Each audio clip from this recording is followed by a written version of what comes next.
Good afternoon, members. I hope you had a good weekend as we come back to work on the business of the people in the House of Representatives chamber. House will come to order, and our prayer will be led today by the Archbishop Thomas J. Rhodey.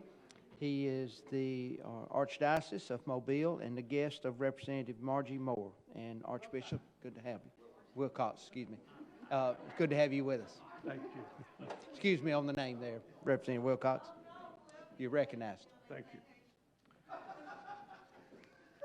Speaker McCutcheon and all the members of the House, and especially to Margie Wilcox, thank you for this honor to lead this moment in prayer. So let us pray. Dear God, we come together, a diverse group with different backgrounds and faiths, but you are Lord over all, and so we turn to you and we ask you to be with us. We look elsewhere in the world where there is war, destruction, death, and we go about our day here in Alabama in peace and relative safety. Thank you for the many blessings that we enjoy. We ask you to guide us with your Spirit in using the blessings that you've lent to us in this life, knowing that one day we will give an accounting for them.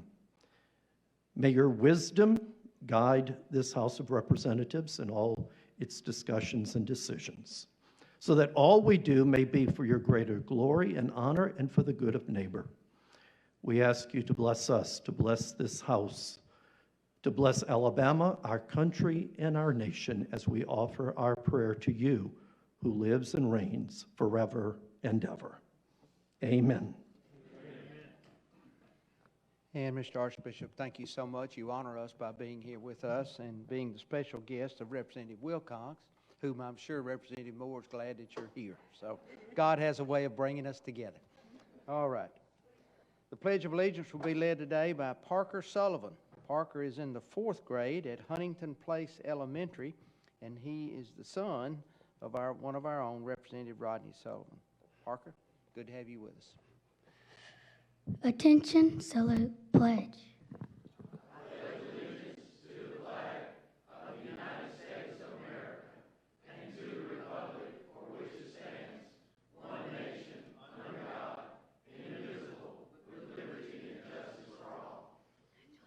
Thank you, Parker. Good job. All right, clerk, call the roll. Mr. Speaker, Alexander, Allen, Allman, Baker, Ball, Bedsole, Blackshear, Boyd, Bracy, Brown C., Brown K., Carnes, Chestnut, Clark, Klaus, Coleman, Collins, Crawford, Daniels, Desmukes, Drake, Drummond, Easterbrook, Ellis, England, Estes, Farley, Faulkner, Faust, Fincher, Fort, Garrett, Gaston, Gavan, Gray, Greer, Grimsley, Hall, Haynes, Harbison, Hassel, Hill, Hollis, Holmes, Howard, Hurst, Ingram, Isbell, Jackson, Jones M., Jones S., Keel, Kitchens, Lawrence, Ledbetter, Lee, Lipscomb, Lovern, Marcus, McCampbell, McClammy, McMillan, Meadows, Moore M., Moore P., Morris, Oliver, Pascal, Pettis, Pringle, Rafferty, Reynolds, Rich, Robbins, Robertson, Rogers, Sandiford, Scott, Sells, Shaver, Shedd, Shiver, Simpson, Smith, Sorrell, Sorrell, South, Stadhagen, Standridge, Stringer, Sullivan, Treadaway, Wadsworth, Warren, Whit, Horton, Wilcox, Wingo, Wood D., Wood R.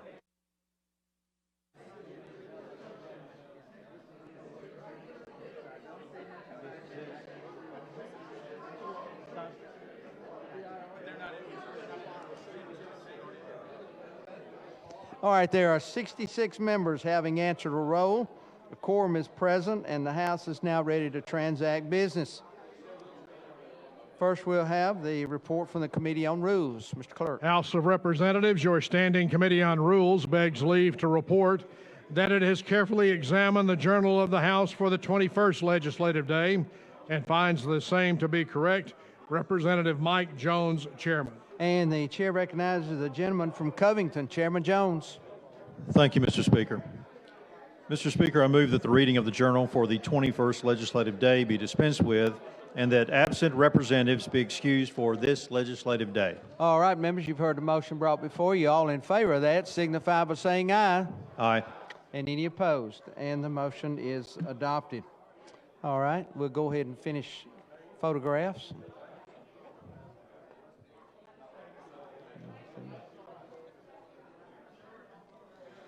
I feel like sometime when they're making photographs, I'm photobombing up here on yeah, I know it. All right, and now we're ready for announcements. And Mr. Pro Tem,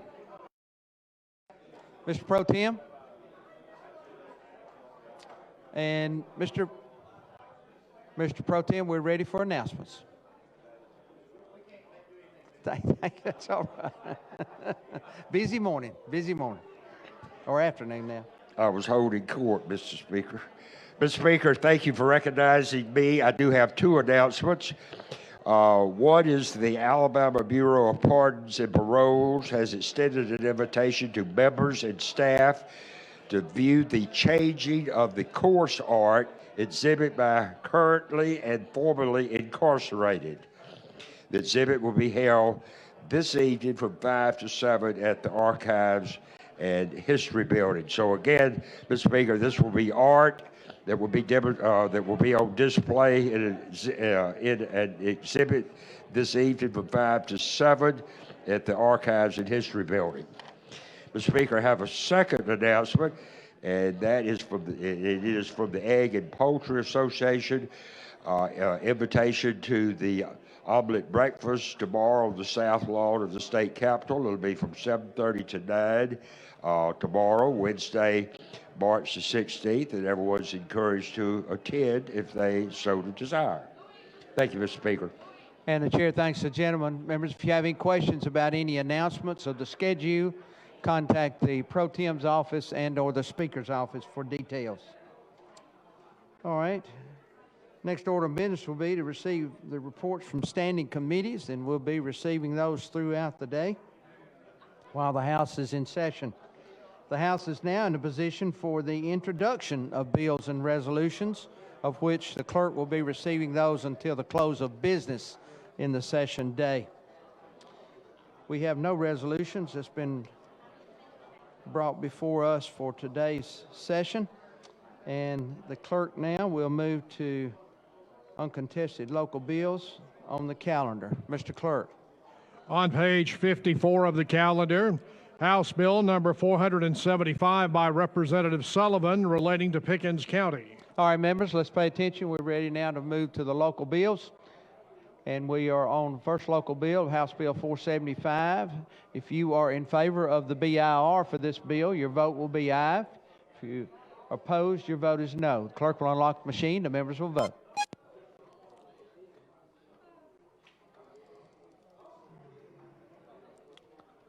All the members voting. All the members voting. Clerk will lock the machine, record the vote. There are 57 yeas, 0 nays, 38 abstentions. The BIR is adopted. Now, members, we're on final passage of House Bill 475. If you are in favor of this bill, your vote is aye. If you're opposed, your vote is no. Clerk will unlock the machine and the members will vote. Final passage. All the members voted. And the clerk will lock the machine, record the vote. There are 25 yeas, 0 nays, 65 abstentions, and House Bill 475 is passed. Next local bill, Mr. Clerk. On page 55 of the calendar, House Bill number 478 by Representative Shedd relating to Blount County. All right, members, the question before us now is going to be the adoption of the BIR on House Bill 478. If you're in favor of the BIR, your vote is aye. If you're opposed, your vote is no. Clerk will unlock the machine and the members will vote.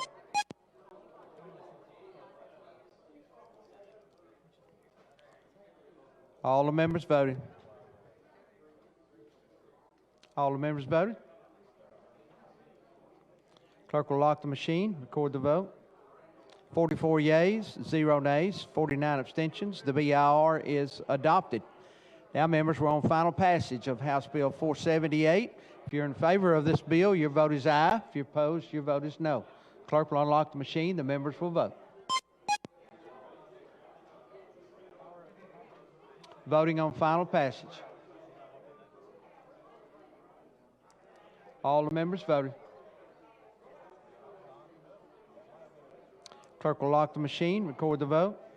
There are 24 yeas, 0 nays, 69 abstentions. House Bill 478 is passed. And Mr. Clerk, let's go to the next local bill. On page 55 of the calendar, House Bill number 479 by Representative Greer relating to Colbert and Lauderdale counties. All right, members, the question before us now is going to be the adoption of the BIR on House Bill 479. If you're in favor of the BIR, your vote is aye. If you're opposed, your vote is no. Clerk will unlock the machine and the members will vote. Voting on the BIR. All the members voted.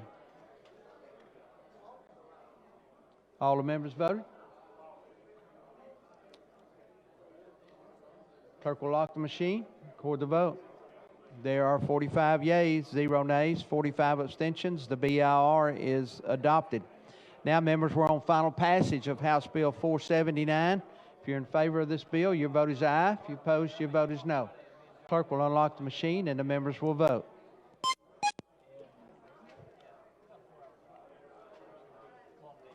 All the members voted. All the members voted. Clerk will lock the machine, record the vote.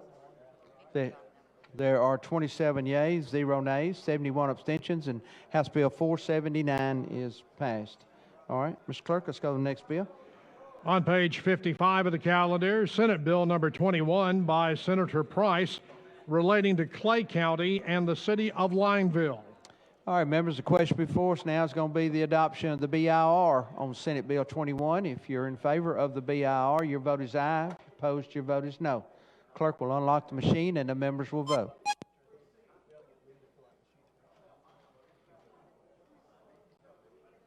All the members voted.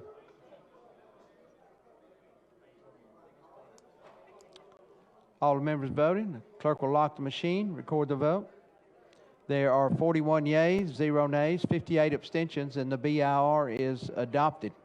Now, members, we're on final passage of Senate Bill 21. If you're in favor of this bill, your vote is aye. If you're opposed, your vote is no. Clerk will unlock the machine and the members will vote.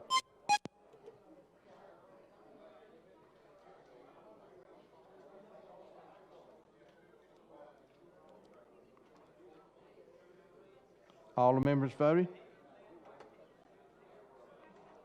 All the members voted. Clerk will lock the machine, record the vote. There are 18 yeas, 0 nays, 81 abstentions, and Senate Bill 21 is passed. And Mr. Clerk, call the next bill. On page 54 of the calendar, House Bill number 437, a constitutional amendment by Representative Keel relating to Franklin County. And the chair recognizes Representative Keel for explanation of the bill. Thank you, Mr. Speaker. This bill allows the people of Franklin County to decide whether their mayors participate in RSA. If the citizens choose to do that, then the cities would bear the cost of the participation in RSA. No cost to RSA, no cost to the state. All right, members, you've heard explanation of this bill. This being a constitutional amendment, we've got to practice in this chamber of explaining that bill so you'll know. All right. Now we're ready to adopt the BIR for House Bill 437. If you're in favor of the BIR, your vote is aye. If you oppose, your vote is no. Clerk will unlock the machine. The members will vote. Voting on the BIR.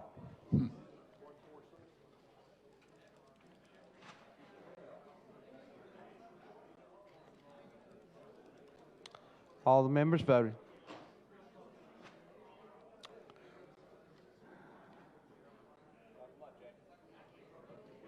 And clerk will lock the machine, record the vote. We've got 57 yeas, 0 nays, 42 abstentions, and the BIR is adopted. Now, members, we're on final passage of House Bill 437. and it takes 63 votes. This is a constitutional amendment. Keep in mind as you vote. If you are in favor of this bill, your vote is aye. If you're opposed, your vote is no. Clerk will unlock the machine. The members will vote.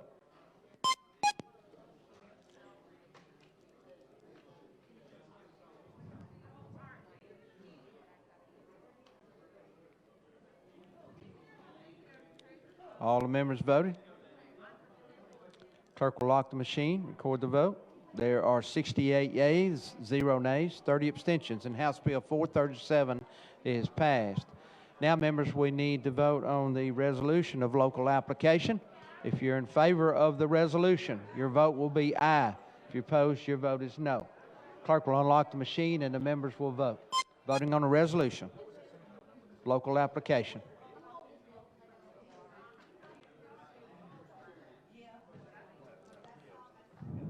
All the members voted.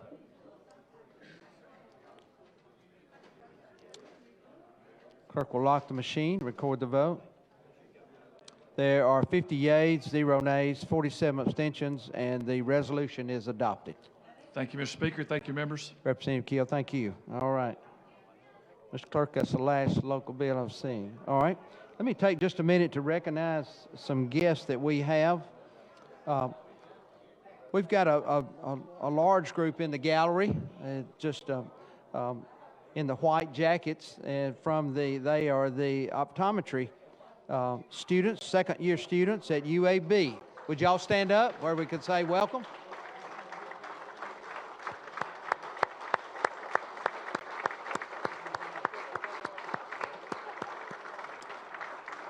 We thank you for being our special guest here today in the House of Representatives. Thank you. Also, do we have any members from Arise in the gallery with us today? Here, right over here to the right. Okay, good to have y'all. Want to recognize y'all. They are here looking at revenues for state grocery tax and working on issues that concern the people of Alabama. So thank y'all for being our special guest here today as well. All right. And Mr. Clerk, I think now we're ready to recognize the gentleman from Covington, Chairman Jones, for a motion. Mr. Speaker, I have a resolution. Clerk, receive the resolution. House Resolution number 147 by the House Rules Committee, the special order calendar. All right, members, I believe the question before us is adoption of special order calendar. All in favor signify by saying aye. Aye. Any opposed? And the special order calendar is adopted. Thank the Rules Chairman and the Rules Committee for the special order calendar. Now, the Chair now recognizes Chairman Klaus. Chairman Klaus for a motion on suspension of the rules. We've got the special order calendar on the floor.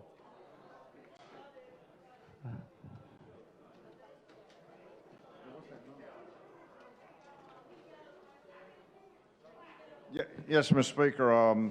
Representative Warren has got a doctor's appointment to go to, so I'd like to suspend the rules to bring her bill, House Bill 269, and she'll be handling Senate Bill 107 also up to the front of the calendar. All right, members, so you understand what we're doing. We got the special order calendar on the floor. We're not making any substitutes to the calendar. It was just a motion to suspend the rules for us to allow to change the order of the calendar and bring two bills forward for the sake of one of our members. Do I hear any objection to this? Here. All right, point of order.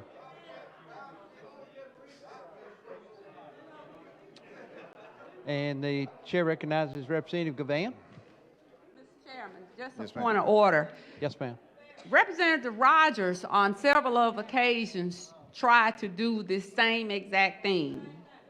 And I always stand here, I try my best to stand here in a manner of fairness, whether it's interpreted as such. Because I just believe in what you do for one, that you do for another. And there have been times that he has come to this floor in recent days, over the course of the last, I know 2 sessions, to ask just for this very thing. And it was denied outright by the chair. So I'm not knocking it one way or the other. But I am going to be here to point those things out, because he's a member. He's been here over 40 years. He's not only close to it, he's, if not 40, he's right at 40. He has enough. The point is, he has enough. He served as a chair on well, that's fine. He's not too shy off of the 40. So this is semantics.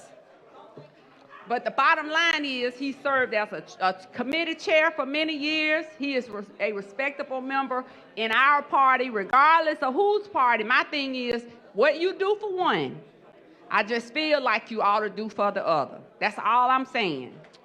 And Representative Cavan, I respect your comments.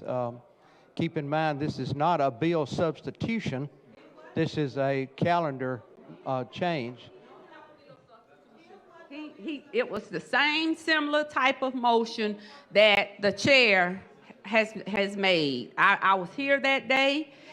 There was no hocus pocus going on with it or anything. But it's neither here nor there at the point. I'm just only calling out what has happened today versus what has come before us in the past. And all I've ever said standing here is what you do for one, you should be willing to do for all under the circumstances. And I agree with that. I'll go back and check the journal and make sure that we were not unfair, and if we were, there was no intention for that. I worked very hard to be fair from this chair in this chamber. And the lady from Jefferson, you wish to speak to this issue? All right, good deal. All right, let's move along. Then the motion before us on the floor is to suspend the rules so that we can move these two bills to the top. Do I hear any objections? All right, hearing no objections, then we'll start with the calendar and we'll move those two bills to the very top, Mr. Clerk, and go ahead and call the first bill that's going to be on the calendar. On page 36 of the calendar, House Bill number 269 by Representative Warren, related to the Children First Trust Fund. Chair recognizes the lady from Tuskegee. Thank you, Mr. Speaker, and I agree with what you're saying. I do. I want to carry over House Bill 269 and substitute the identical bill, Senate Bill 107. I think we've got to go through the BIR process in order to get that done. Okay. Let's go ahead and adopt the BIR on the bill. And let's get the bill. Am I right on that? So you want to make the motion to carry over the House bill and not go through the process of the BIR? Okay. All right. Yes. Okay. All right. Let's go ahead then. So I move to carry over House Bill 269. All right. That's the motion before us to carry over. And it's at the request of the sponsor. Do I hear any objections to that request? Hearing none, then House Bill 269 is carried over. Now, Representative Warren, we're back to you. And now I will do Senate Bill 107. All right, we're on Senate Bill 107 substituted, or not substituted, but put in place of it. Yeah. Okay, under existing law, the Children's Trust Fund programs are required to be funded through a separate appropriation in a separate act. And today we're doing that, and we're doing $40,198,388 from the Children's Trust Fund to be distributed as following on September the 30th, 2023. The Alcohol and Beverage Control Board, $426,500. Children's Trust Fund, $2,415,288. Department of Forensic Science, $494,309. Alabama Department of Human Resources, $11 million. Juvenile Probation Service Fund, $4,646,647. The Alabama Medicaid Agency, $1,643,289. The Alabama Department of Mental Health, $2,142,457. State Multiple Needs Children's Fund, $4,358,550. The Department of Public Health, $4,717,267. The Department of Rehabilitation Services, $246,763. The Department of Youth Services, $8,107,318, for a total of $40,192,000. $198,388. In addition, the act also appropriates $52,239,843 from tobacco tax settlement funds for the fiscal year September 30th through 2023 to the following agencies: the Department of Early Childhood Education, $500,000; the 21st Century Debt Services, $16 million; the Senior Services Trust Fund, $1,413,775; Alabama Medicaid Agency, $32,333,121; the Department of Senior Services for our Medicaid waiver, $1,992,947, for the total of the $52,239,843. And with all that, Mr. Speaker, I now ask for the BIR for the Children's First Trust Fund. All right, and you've heard explanation of the bill, and keep in mind this is Senate Bill 107. The chair recognizes the lady from Jefferson, Representative Moore, speaking on the BIR. I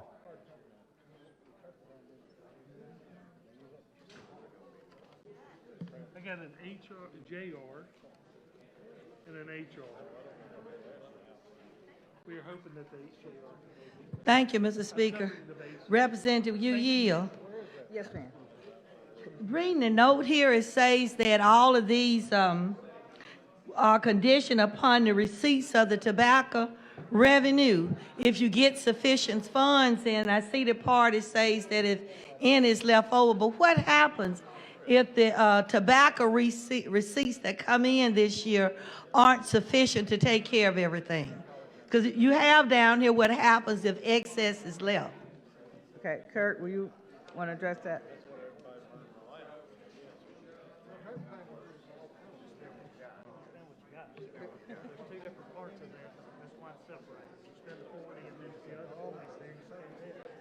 It's only contingent upon if it's there. If it's not there, it will not be. But what happens? Because you've already allocated and saying that if it is, they would get all of these monies. But if you don't get sufficient funds come in, what do? They will not get the monies. It's not there to give to them. That's But why that's not a good explanation. Because these people going to be dependent upon these funds. But it says that it's conditional. But that's not a reasonable thing. You got to have a backup somewhere. Well, we telling people to look for these dollars, but if it's not sufficient funds, we tell them then you're on your own.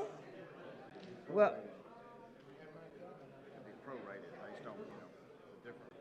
that makes most sense, Mr. Chairman. That makes sense. Okay, he said. But don't say that you're on your own, because the people are dependent upon something, and to say that if it's not there, that's that. But that makes more sense that then whatever funds you get in during the year, you'll go through a process of prorating it based upon what comes in. Okay. Yeah, because you've got definitive amounts here on this budget, and just to not have a backup plan and say that that's that, just it's not sound management of funds. But I appreciate that, Mr. Chair. Okay, so they will get something. Yeah, that's my concern. But just to leave them out there with nothing, it didn't seem like it was physically sound. Thank you. And the chair thanks the lady. All right, members, I believe the question before us now is going to be the adoption of the BIR on Senate Bill 107. If you're in favor of the BIR, your vote is aye. If you're opposed, your vote is no. Clerk will unlock the machine and the members will vote.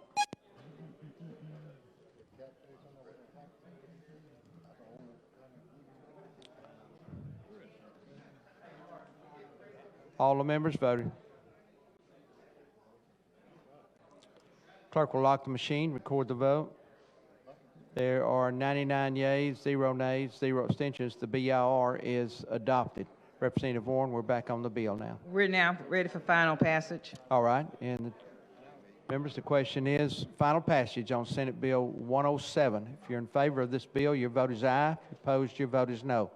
Clerk will unlock the machine and the members will vote.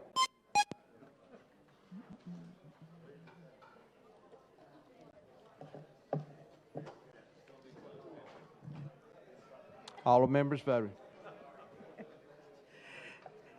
Thank you, colleagues. And clerk will lock the machine, record the vote. There are 99 yeas, 0 nays, 0 abstentions. Senate Bill 107 is passed. Thank you very much. Yes, ma'am. Chair thanks the lady. Paul's got them right over here. Right there.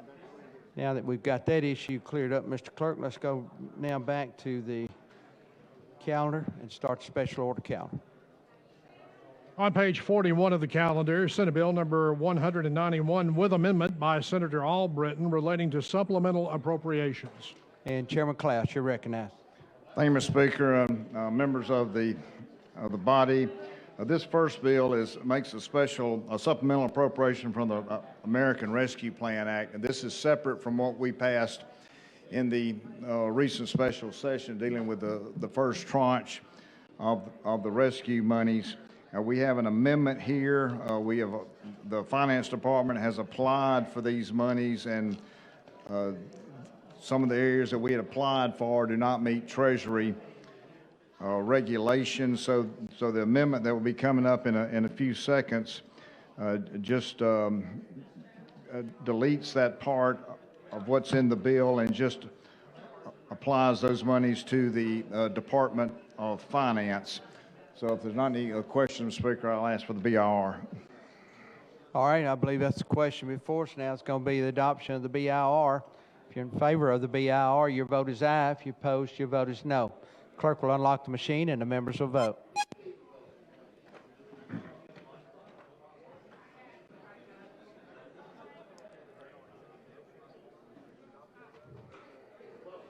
All the members voted. Clerk will lock the machine, record the vote. There are 101 yeas, 0 nays, 0 abstentions, and the BIR is adopted. Chairman Klaus, we're back on the bill now. Yes, sir, Mr. Speaker, members. The committee adopted amendment is on page 2, and it deletes lines 5 through 11 in their entirety and insert in lieu thereof the following Department of Finance. And on page 2, line 17, delete programs and insert in lieu thereof the following funds. So that is the amendment, Mr. Speaker. I move for adoption. All right, members, the question is the adoption of the committee amendment, which has just been explained by the sponsor. If you're in favor of this committee amendment, your vote will be aye. If you're opposed, your vote is no. Clerk will unlock the machine and the members will vote.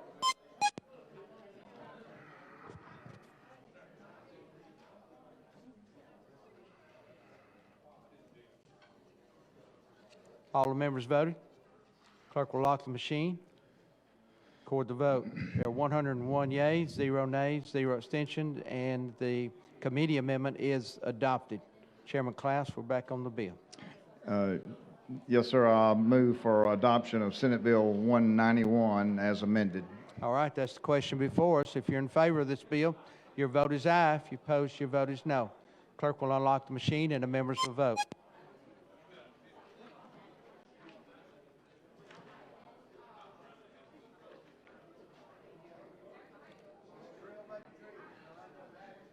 All the members voted. The clerk will lock the machine, record the vote.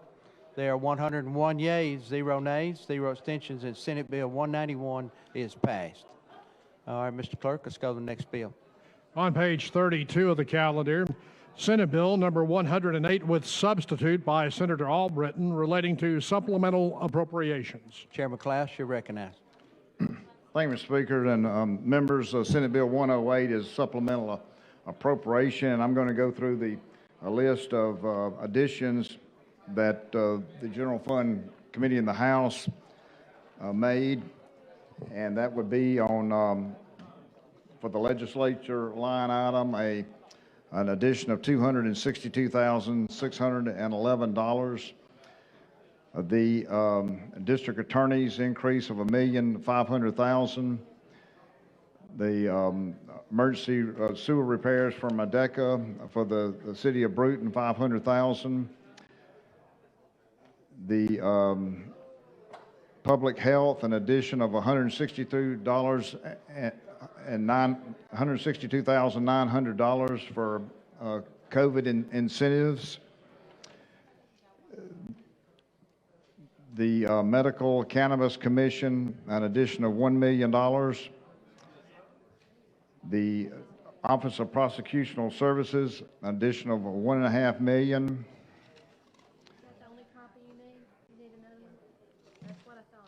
And that's it, Mr. Speaker, so I'll move for the BIR. All right, I believe that's the question before us, the adoption of the BIR on Senate Bill 108. If you're in favor of the BIR, your vote is aye. If you're opposed, your vote is no.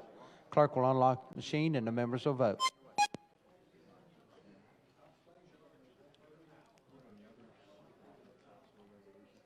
All the members voting. Clerk will lock the machine, record the vote. There are 101 yeas, 0 nays, 0 abstentions. The BIR is adopted. And Chairman Klaus, we're back on the bill now. Yes, sir. The substitute is the substitute that I just outlined, the changes there, so I move for adoption of the substitute. All right, members, you've heard explanation of the committee substitute. If you're in favor of the substitute, your vote is aye. If you're opposed, your vote is no. Clerk will unlock the machine and the members will vote.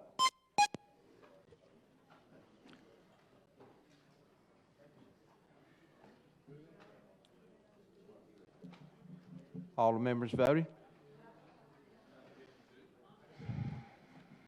All the members voted? Clerk will lock the machine, record the vote. There are 99 yeas, 0 nays, 0 abstention, and the committee sub is adopted. Chairman Klaus, we're back on the bill now. Yes, I move for adoption of Senate Bill 108 as substituted. All right, that's the question before us, final passage. If you're in favor of this bill as substituted, your vote is aye. If you're opposed, your vote is no. Clerk will unlock the machine and the members will vote.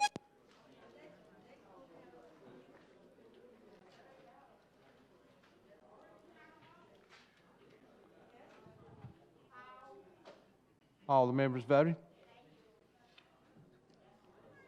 All the members voted? Clerk will lock the machine, record the vote.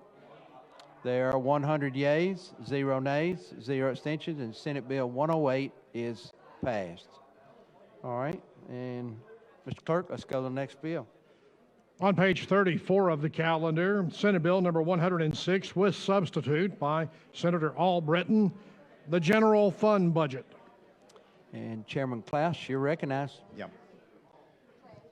Yes, Mr. Speaker and members, we have copies of the spreadsheet. If you hadn't already got one, there's some additional copies right up here.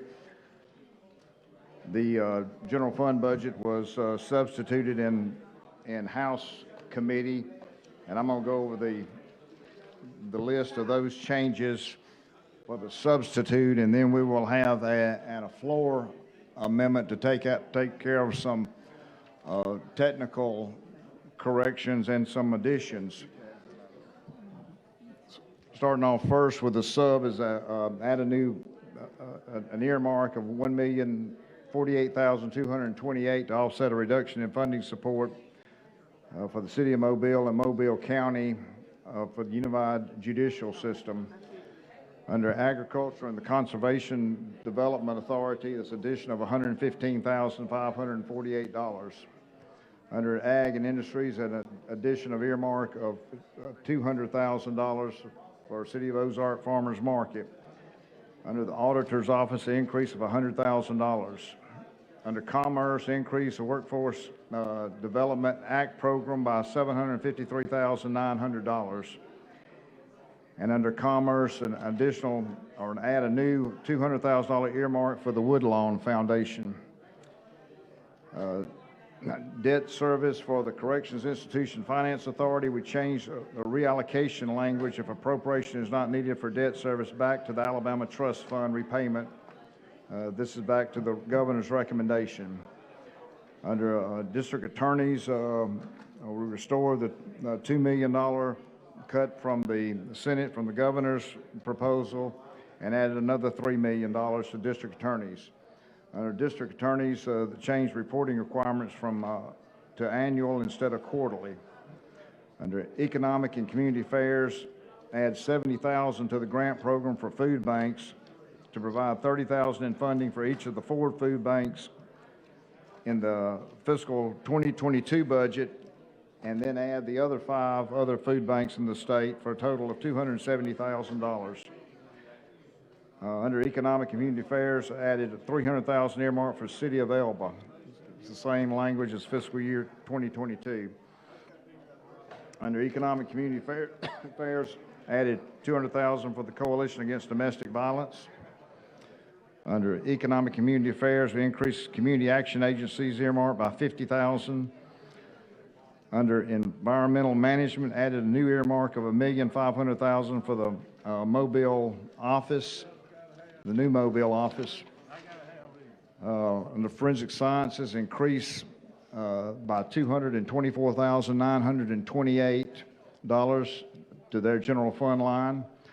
Under Forestry Commission, add a new earmark of $200,000 for an economic development specialist. Under Geological Survey, increase earmark for the Choctawhatchee River's watershed by $22,483. Under the Governor's Office of Minority Affairs, add new earmark of $20,000 for the Tuskegee project. Under HBCU, under Public Health, add a new $1,200,000 earmark for the Huntsville Hospital. Under Public Health, increase earmark for Association of Free Clinics by $200,000. Under Public Health, increase earmark for ALS by $100,000. Under Historical Commission, increase commission operating funds by $500,000. Under Historical Commission, increase commission middle column Historical Resources Management Program and Capital Outlay Program amounts by $250,000 each. Historical Commission, reduce Veterans Archives and Museum by $550,000 to $100,000. Under Historical Commission, increase Findle Hall by $25,000 to $100,000. Under Historical Commission, increase Holman House by $50,000. Under Historical Commission, increase St. Stephen's by $50,000. Under Historical Commission, increase Historic Blakeney by $50,000. Under Historical Commission, increase Tanny Hill by $50,000. Under Historical Commission, increase Briarfield by $50,000. Under Historical Commission, increase Fort Morgan by $50,000. Under Historical Commission, increase Museum of East Alabama by $50,000. Under Historical Commission, increase Ensor House by $25,000. Under Historical Commission, increase National Monument Park by $50,000. Under Historical Commission, increase Pioneer Museum by $10,000. Reduce the general fund portion of the earmark for Boys and Girls Clubs by $200,000, and then increase the TANF portion of the earmarks for Boys and Girls Clubs by $400,000. Under Human Resources, increase CASA earmark by $50,000. Under Human Resources, increase Human Resources Program by $825,000 from the general fund and $475,000 middle column to provide additional funding for family resources centers around the state. Under Human Resources, add a new earmark of $425,000 for a pilot transportation program for family resource centers, SAFE, Mary Hill Family Service Centers, and Circle of Care Center for Families. Under Human Resources, add new earmark of $100,000 for the Alabama Sheriff's Youth Ranch. Under Indian Affairs, add new $50,000 earmark for the Mowa Band of Indians. Under Department of Insurance, change name of Risk Management and Insurance Center Fund to Center for Risk and Insurance Research Fund. This is in the middle column. Under Law Enforcement, ALEA, increase general fund by $5 million and reduce the Public Road and Bridge Fund middle column transfer by the same amount. Under Medicaid, add new earmark of $4 million for postpartum pilot project. Under Medical Cannabis, increased by $1 million. Under Mental Health, add $3,178,571 to community mental health centers.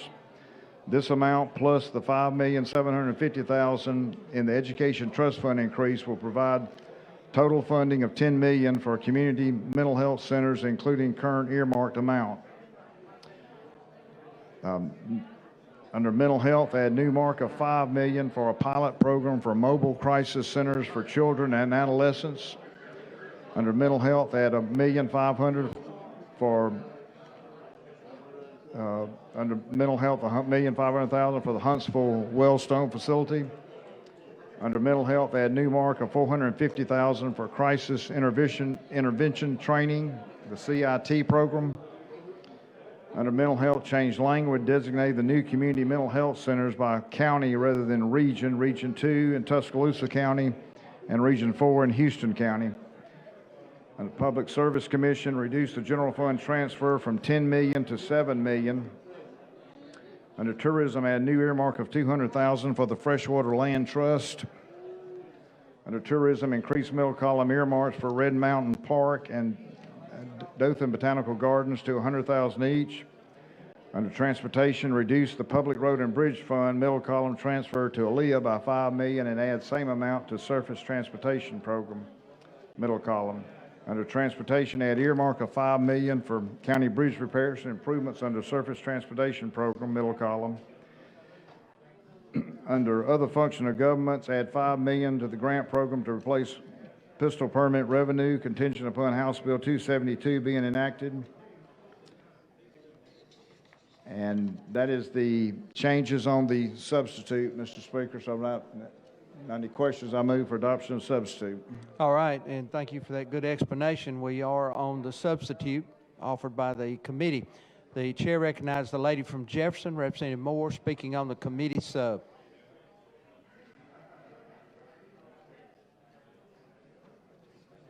Yeah.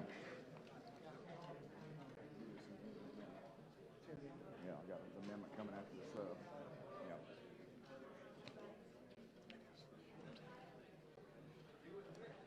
Thank you, Mr. Speaker. Jim, will you yield? Yes, ma'am. That was quite a bit of information to digest.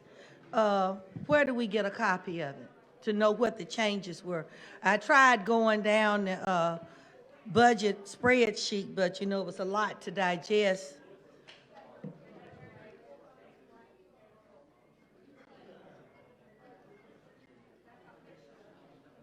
Do we have a copy? Is this a copy? Thank you.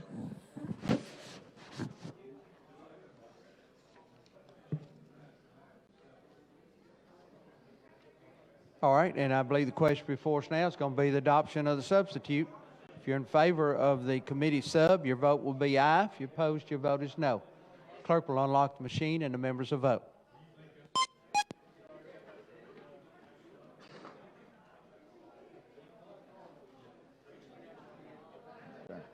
All the members voted. Clerk will lock the machine, record the vote. There are 101 yeas, 0 nays, 0 abstentions, and the committee sub is adopted. Chairman Klaus, we're back on the bill now. Yes, sir, Mr. Speaker. Members, this is a House floor amendment with some a few technical changes and some amount changes, and I'll go through them under the And the clerk received the amendment.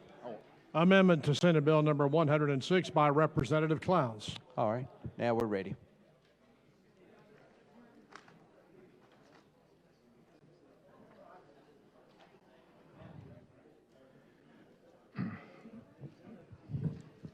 On the unified judicial system, this is to add one time to the new earmark for support personnel of the City of Mobile and Mobile County.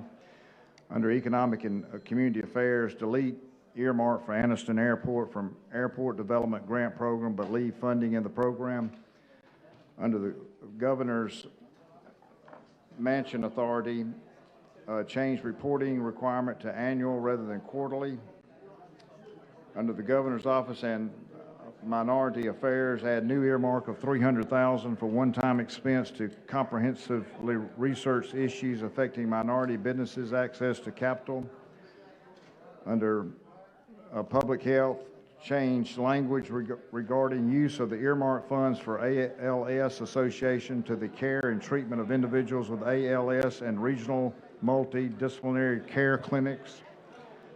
Under public health, increase earmark for Association of Free Clinics by $300,000. Under mental health, add one time to the additional funds for the mental health centers. Under transportation, delete earmark of $5 million for county bridge repairs and improvements under Surface Transportation Program in the middle column. And on the back section, Section 5, add one time to the $3.5 million amount for police officers' standards systems. So there's an explanation of the amendment, so I'll move for adoption of the amendment. All right, I believe the question is the adoption of the floor amendment by the sponsor.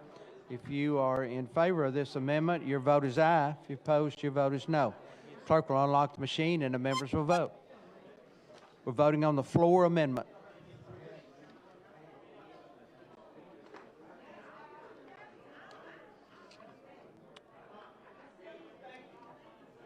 All members voted? All clerk will lock the machine. Record the vote. There are 101 yeas, 0 nays, 0 abstention. The floor amendment is adopted. Chairman Klaus. Thank you, Mr. Speaker. No other questions. I move for adoption of Senate Bill 106, the general fund budget. All right, we're looking at final passage, Senate Bill 106 as amended. If you're and substituted, if you're in favor of this bill, your vote is aye. If you're opposed, your vote is no. Clerk will unlock the machine and the members will vote. We're on final passage.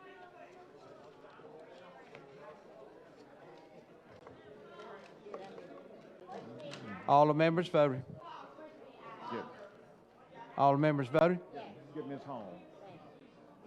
Clerk will lock the machine. Record the vote.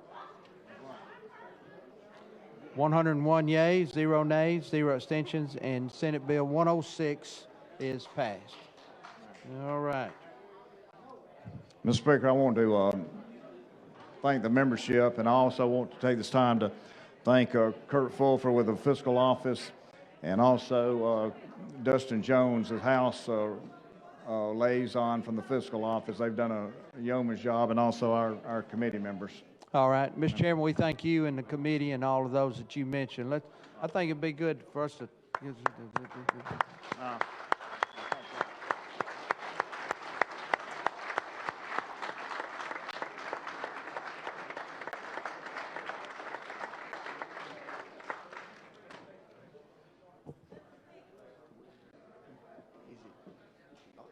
No. All right, Mr. Chairman, go ahead.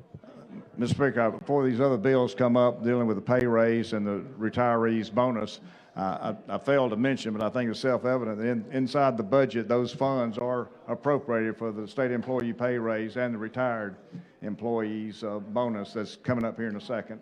Okay, all right. And the chair recognizes Representative Lee for comment. Well, I'll get to you in just a Just second. want to make one quick comment. Yes, sir. I've sat here, I guess, since 2014 next to Representative Klaus. And back then, if you'll remember, our budget, if you'll remember in 2014, our budget numbers were at the very, very bottom. I mean, we have come a long way because of decisions this body's made. I didn't think there was any other word out of Representative Klaus's voice other than no, because I've heard people walk to him and ask him about things, and he had the conservative fortitude to say, no, we can't do it. But we built ourselves out of a position to where we walked into a pandemic this year in the education budget and the general fund budget to where we were in a great position walking into a bad situation, and today we're benefiting from some hard decisions that were made way back then. Thank all of you that's involved in it. Amen. Thank you, Chairman Lee. Good comments. The chair recognizes the lady from Jefferson, Representative Moore. We're speaking on the budget bill. Thank you, Mr. Speaker. My only comment is, yeah, we've come a long way, but I would appreciate when we have so many changes to the budgets that was read off with the amendments we had, if we could have a copy of those changes before we get to the floor so we could better understand what's going on and we compare it with what the spreadsheet has on it. All right, and appreciate the. Yeah, because it's so much to digest and go back and look, and you can't understand it because of the changes. Mr. Speaker. Yes, ma'am. Thank you.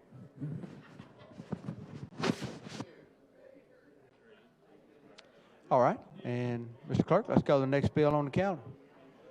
On page 38 of the calendar, House Bill number 166 by Representative Hall relating to the Coalition Against Domestic Violence. And the lady from Madison, Representative Hall, you're recognized.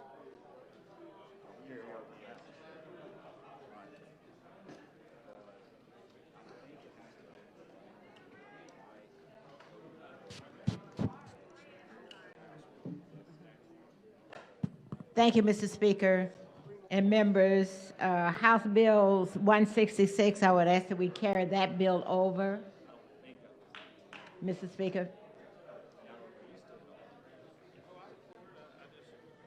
All right, and Representative Hall, your motion is to My motion is that we carry this carry at the- over House Bill 166. and that's at the request of the sponsor. Are there any objections? Hearing no objections, then House Bill 166 is carried over. Thank you, Mr. Speaker and members. Senate Bill 109, this All right. bill is allocating or appropriating 100. Hold on just a minute. Let's get the bill on the floor. Let the clerk Okay. call the order out.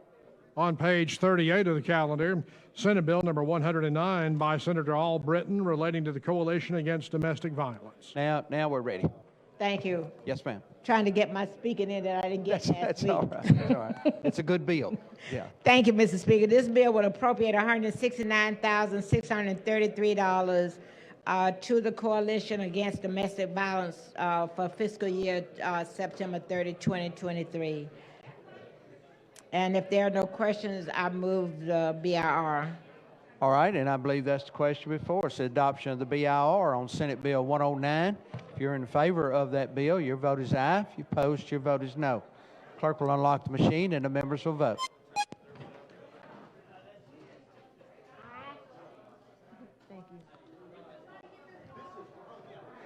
All right, let's keep, we're voting on the BIR, members, on Senate Bill 109. All the members voting.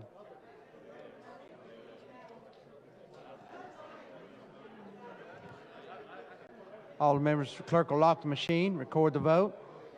101 yeas, 0 nays, 0 abstentions. The BIR is adopted. And Representative Hall, we're back on the bill now. Thank you, Mr. Speaker. If there are no questions, I move final passage, Senate Bill 109. All right, I believe that's the question before us. Final passage, Senate Bill 109. If you're in favor of this bill, your vote is aye. If you oppose, your vote is no. Clerk will unlock the machine and the members will vote. We're voting on final passage, members.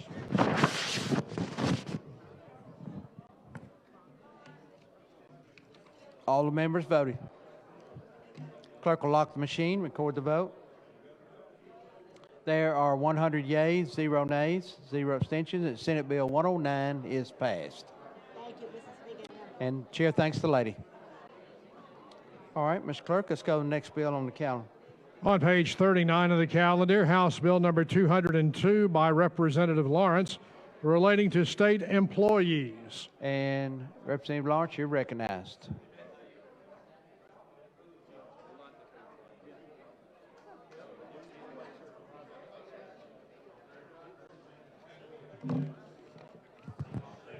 Thank you, Mr. Speaker. Yes, sir. At this time, I would like to move to carry over HB 202.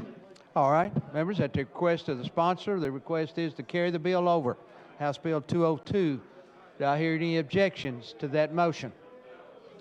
Hearing no objections, then House Bill 202 will be carried over at the request of the sponsor. Mr. Clerk, let's call the next bill on the calendar. On page 38 of the calendar, Senate Bill number 110 by Senator Albritton relating to state employees. And Representative Lawrence, you're recognized. Thank you, Mr. Speaker, for the recognition.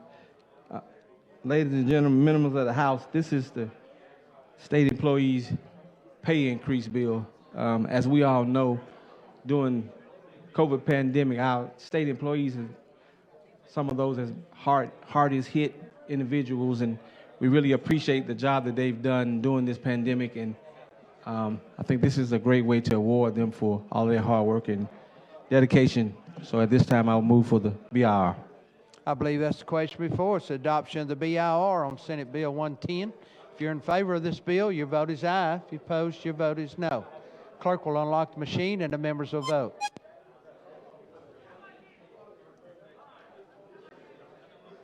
It's 87 million. It's 4%. All the members voted. Clerk will, let's see. Clerk will lock the machine, record the vote. There are 98 yeas, 0 nays, 1 abstention. The BIR is adopted. And Representative Lawrence, we're back on the bill now. If there are no other final questions, Mr. Speaker, I'll move for final passage. All right, we're on final passage of Senate Bill 110. If you're in favor of this bill, your vote is aye. If you oppose, your vote is no. Clerk will unlock the machine and the members will vote.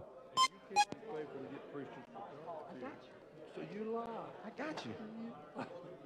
When you don't even. All the members voting. When you least expect it. All the members voting.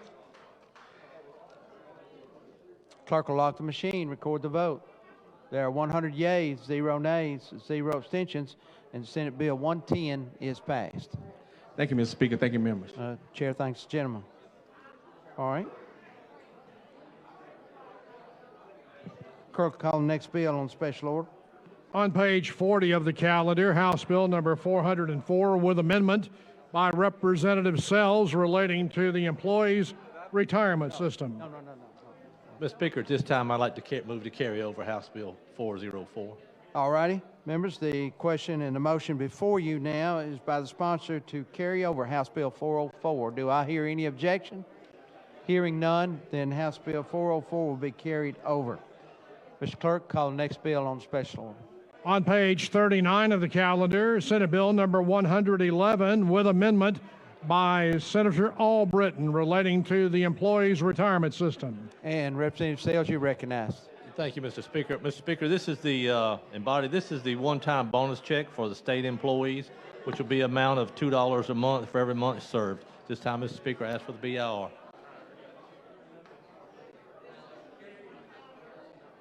All right, and the question is the adoption of the BIR. If you're in favor of the BIR on Senate Bill 111, your vote will be aye. If you're opposed, your vote is no.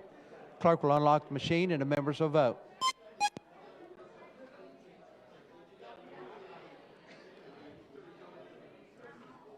All the members voted?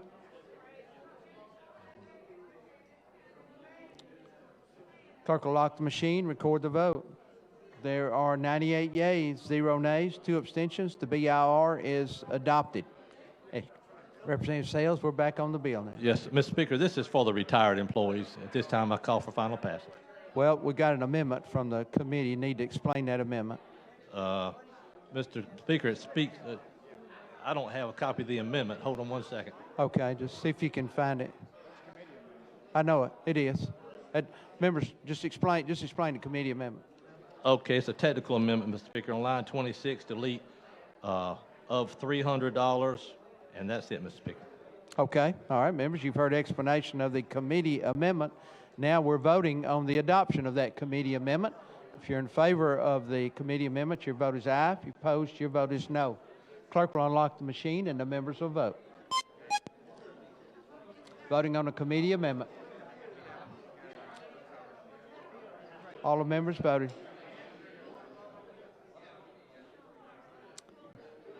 Clerk will lock the machine, record the vote. There are 99 yeas, 0 nays, 2 abstentions. Committee amendment is adopted.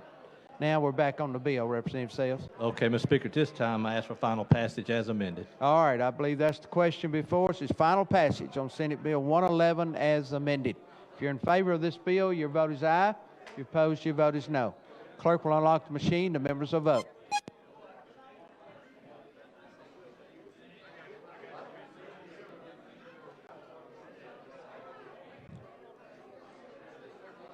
All the members voted.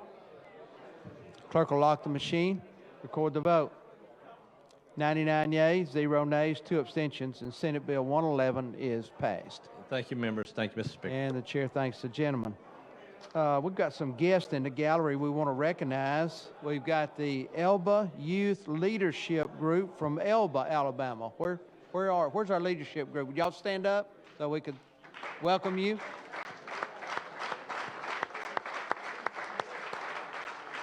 Thank you for being with us and being our special guests. You're also the special guest of Representative Sells, Jones, and Marks. Thank y'all for being with us today.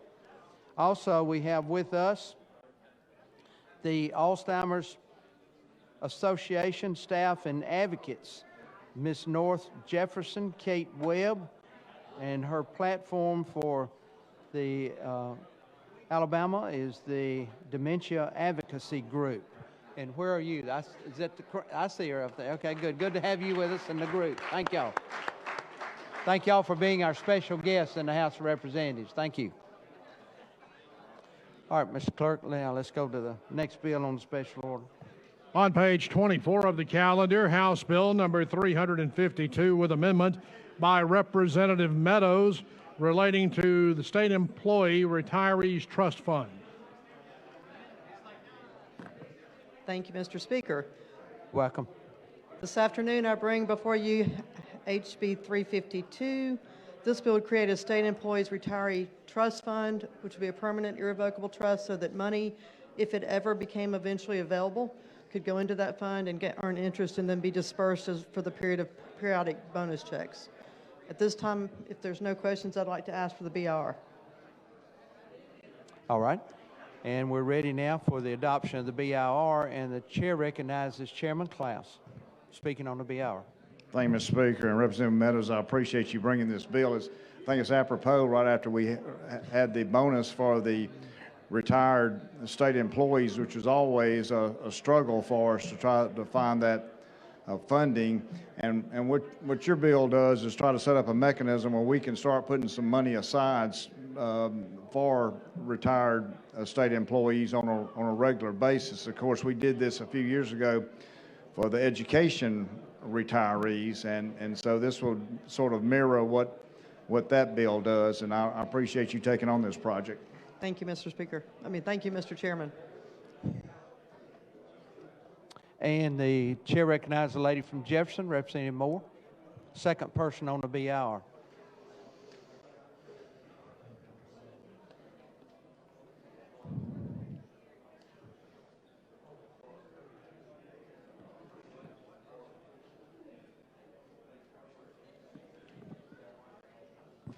Thank you, Mr. Speaker. Representative Yield. Of course. And I appreciate whoever did the bill for you to bring it forth.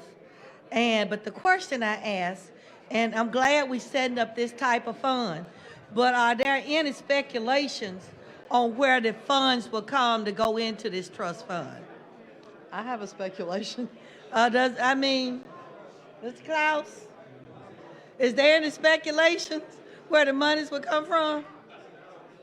We just gonna drop it out the sky?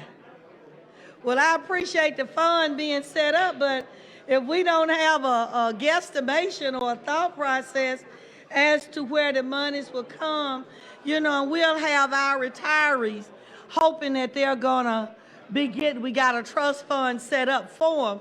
But if we don't have an avenue to put monies in that trust fund, then I think that we're doing an injustice to our retirees for them to think that something it's a first step. But I think when we come up with these ideas, that we ought to have some place where we could get something to start these trust funds. It's a great idea. I get calls all the time from state retirees saying that they see what happens in the education trust fund with our retired educators, but they go for such long periods of time, state employees without much of anything. I appreciate that, but I would like at some point for us to come and say where we could probably get something out of it. And I'd suggest that, we have all these ARPA funds coming. I think in April we'll get some more funds coming, and I know those are one-time dollars, but if we take some dollars and just start investment, they'll have something to start growing on. So I think we'll look wherever we got some excess, which I know is almost none and nil, but if we could look at some of these one-time funds we get, just take some of those dollars to at least put in to the trust fund account to get it started. And then we could look for other avenues to fund it. Thank you. Thank you, Representative Moore. And of course, your point is well made. And it's important to know that this fund is not funded right now, but having it available for funds to flow into will actually encourage people, budget chairs in the future, to say, well, we've got an extra $10 million, let's put that here. So I believe there's an important thing to know that this is being set up now. Yeah, and it that's will be important, but available. we don't want to give people false hope. Right, well, And we- and- I'm and we- pretty clear that there's no money in it right now. And your statement about that'll give budget chairs in the future, wherever we see where we might have some monies that we could put into this fund, that we would think about that especially when you're getting those one-time dollars amount, let's eke out a little bit to put in there each time. Thank you so much. Thank you. Anyone else? And the chair thanks the lady. All right, members. I believe the question now is going to be the adoption of the BIR. If you're in favor of the BIR, your vote is aye. If you're opposed, your vote is no. Clerk will unlock the machine. The members will vote. We're voting on the BIR on House Bill 352. All the members voted. Clerk will lock the machine, record the vote. 101 yeas, 0 nays, 0 abstentions. BIR is adopted. And Representative Meadows, we're back on the bill now. I do have a committee amendment. All right, explain that, please. On page 1, it simply deletes a separate fund in the state treasury known as, because this fund will reside in the retirement systems of Alabama. On page 5, line 25, delete education trust and insert in lieu thereof state general. And also on page 5, line 27, delete education trust and insert in lieu thereof state general. All right, members, you've heard an explanation of the committee amendment. Seeing no questions, we're ready to vote on it. And if you are in favor of the committee amendment, your vote is aye. If you're opposed, your vote is no. Clerk will unlock the machine and the members will vote. All the members voted.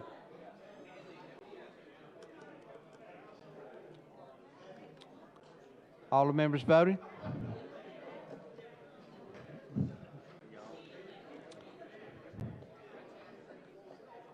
Clerk will lock the machine, record the vote. There are 98 yeas, 0 nays, 0 abstentions. The committee amendment is adopted. All right, Representative Meadows, we're back on the bill now. If there's no further questions, I move for final adoption of HB 352.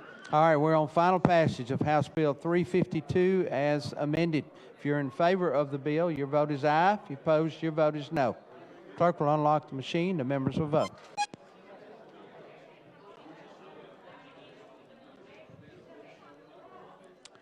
All the members voted.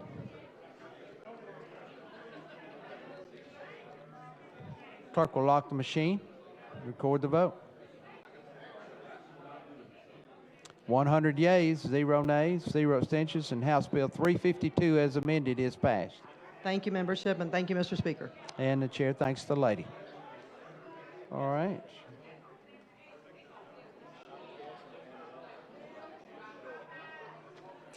All right, Mr. Clerk, I think that's got that last one on that special order. And let's go to House Bill 105, Senate message that came back to us. Okay, just take your time.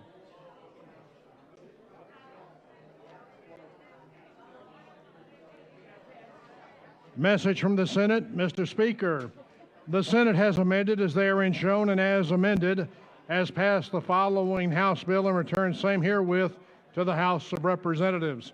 House Bill number 105. And the chair recognizes Mr. Pro Tem, Dr. Gaston. Thank you, Mr. Speaker.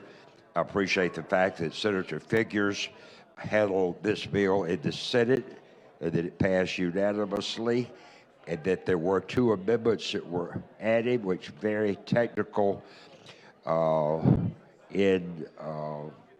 the first one, a word change that includes notice by certified mail or by personal service.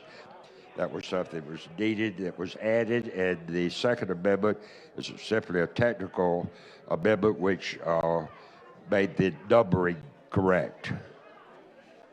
All right, and your motion would be to? Mr. Speaker, I move that we concur with the Senate amendments. All right, members, you've heard explanation of the... Okay, all right. We're checking the bill now, Mr. President Pro Tem.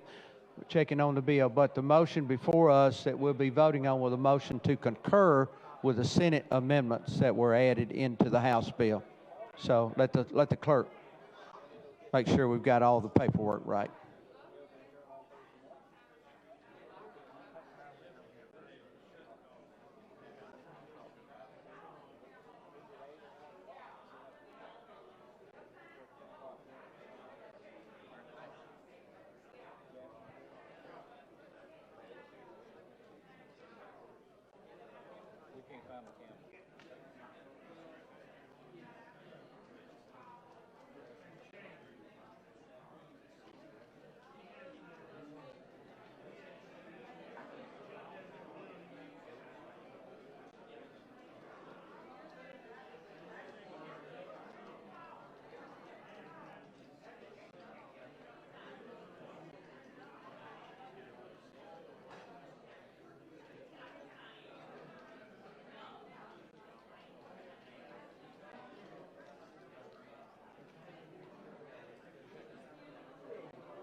Members, we got a friend who was once a colleague in this chamber, worked in this chamber, Mr. Elwin Thomas. And back there at the back, Representative Thomas, good to have you on the floor with us today. Good to see you back.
You mean the House calendar?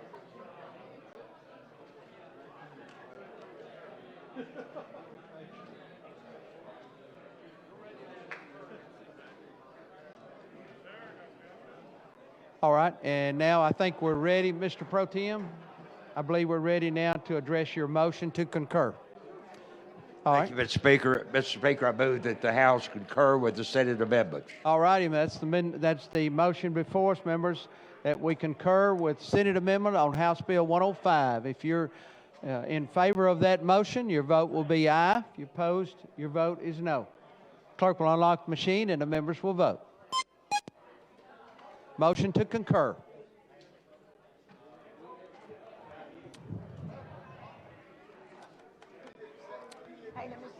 All the members voted.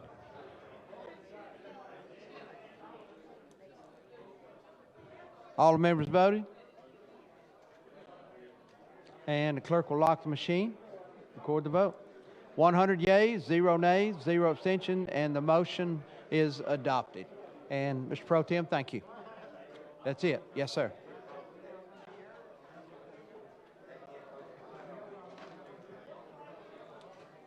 All righty. Let's move on now. The chair recognizes Representative Wood for a time-sensitive resolution. Representative Wood. Representative Randy Wood. Time-sensitive resolution.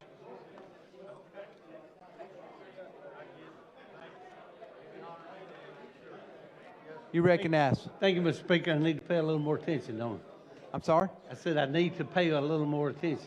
Well, you're doing fine. You're doing fine. Yes, sir. Mr. Speaker, members of the body, I have a time-sensitive resolution, please. How many do you need? Mr. Speaker, what this is a resolution. It's a resolution concerning a gentleman friend of mine back home. It's an elderly man, and he's retiring. Yeah, speak in the mic so the body can hear you so they'll know. Anyway, I got a good friend of mine back home that's retiring. He said he wanted to live a few years before so he could quit work. So anyway, that's all this resolution does. All right, members, you've heard explanation of the reason for the suspension of the rules. And the question before us, is there any objection to the suspension of the rules to address this time-sensitive resolution? Any objection? Hearing none, then the rules are suspended.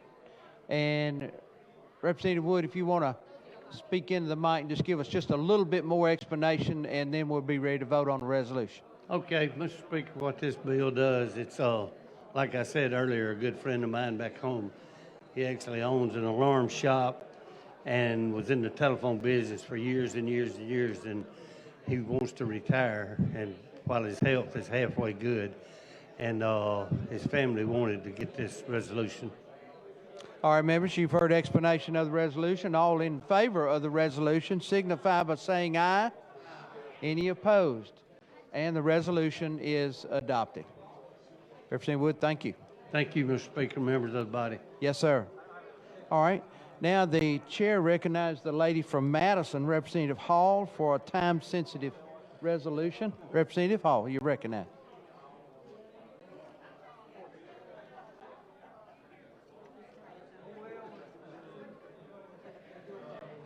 Thank you, Mr. Speaker and members. Generally, what this resolution does, many of us have had the challenge or faced the challenges of having individuals within our families that suffers with Alzheimer's.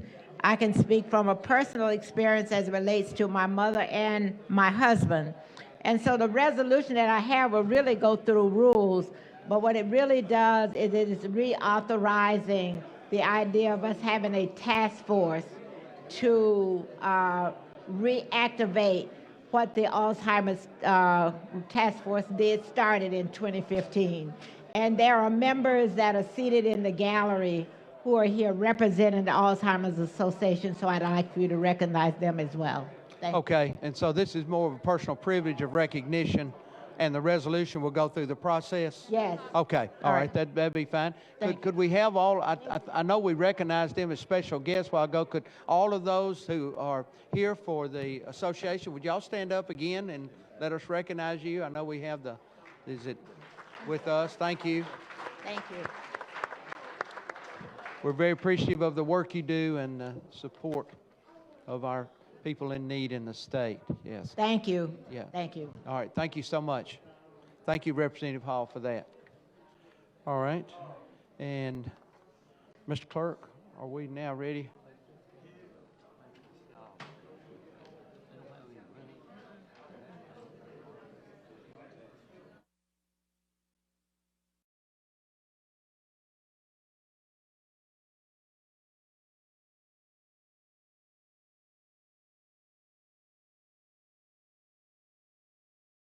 All right, and the chair now recognizes Chairman Jones, a gentleman from Covington, for a resolution.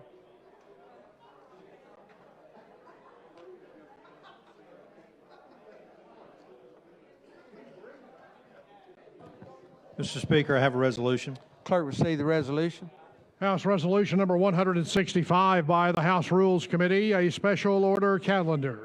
All right, members, the question before us now is going to be on the introduction and the acceptance of a special order calendar resolution. And the lady from Madison, Representative Hall, you're recognized.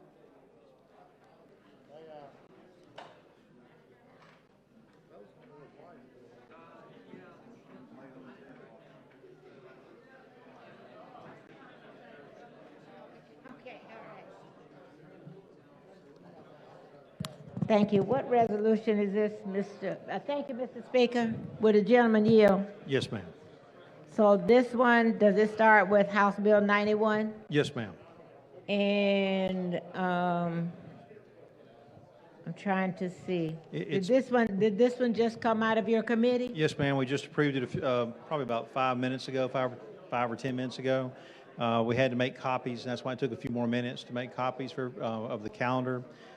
This is primarily an agency calendar, so it should be some bills that should not be as difficult for members.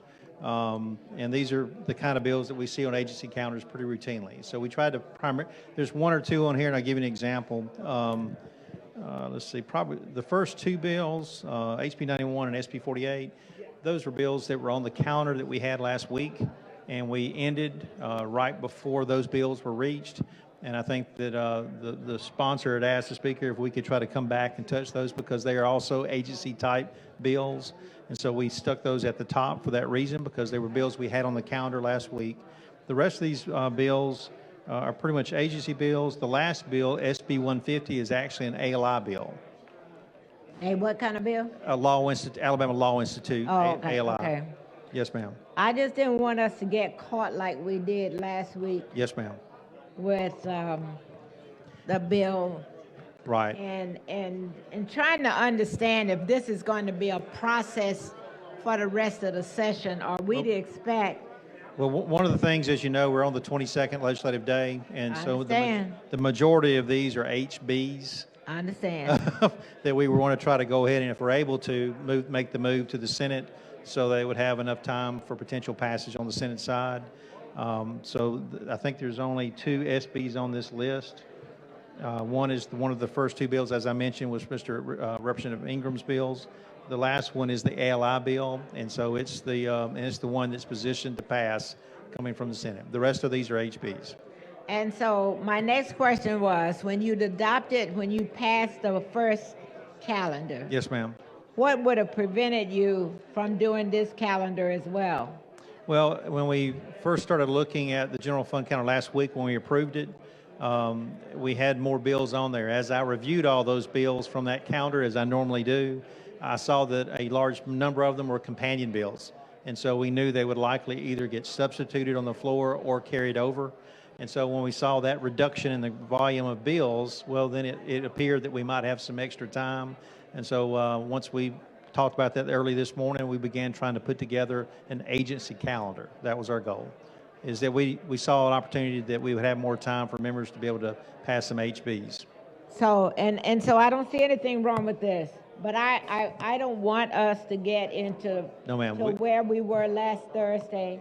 You and I are on the same page. I was not happy Yes, ma'am. when I left this chamber, and I really don't like not being happy about things. I may dislike something, Yes, ma'am. but I certainly don't want to feel as I felt last week when I left here, based on how the calendar was put up. Yes, ma'am. And presented to us. So I don't want, my request is that even if it's going to be something I don't like, let us have it so we can prepare for it, or so I can prepare for it, and we can move forward. But to break up, you know, and Yes, ma'am. come out with another, to call a committee, which pretty much indicates to me that the bills are pretty much determined, then why not do them at the beginning? Well, it was not a pick list. This was a list we started working on this morning. And I can't tell you what time we started, but at whatever time this morning.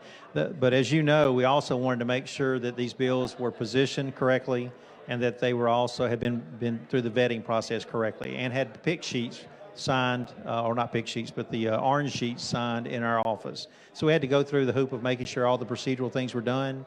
By the time we did, in fact, one of these bills we added just a moment before we actually started adopted the calendar.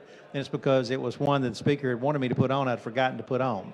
So I had to go Now back. you about to mess up, you know. Me and you both can't be beating up on the speaker. I mean, one person at a time is about all I think he, Well, you know. and so in good faith, we went back and added that bill back on because it was supposed to have been on when I had the first draft.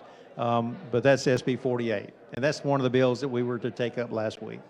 Well, I mean, you handled the question and answer session last week well, but as I said, if we can just not, Yes, ma'am. and especially if it's a crazy bill, Yes, ma'am. that you know that I'm going to have a hard time with, I- and let us at least give us a chance, or give me a chance to prepare. Yes, ma'am. Without having it given to me in the manner in which we handled them last week. Yes, ma'am. All right, thank you. And the chair thanks the lady. Chair recognizes the gentleman from Marengo County, Representative McCampbell.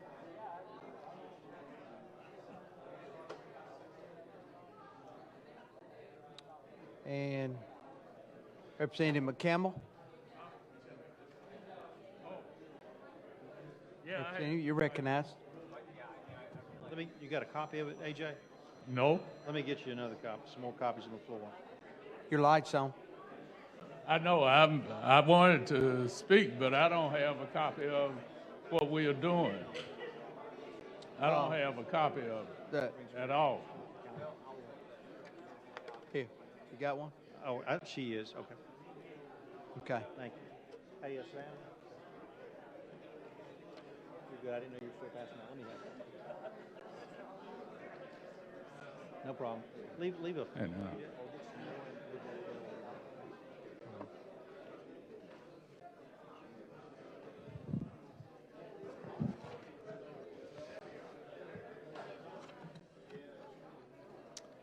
And as you can tell, Representative McCain, it's a real variety. These are primarily agency type bills. Once again, SB 150, the last bill, is an ALI bill.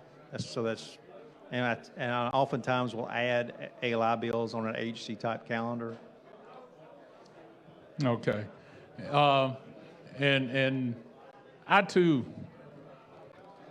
I get a whole lot of heartburn when we have something that shows up that we aren't prepared for.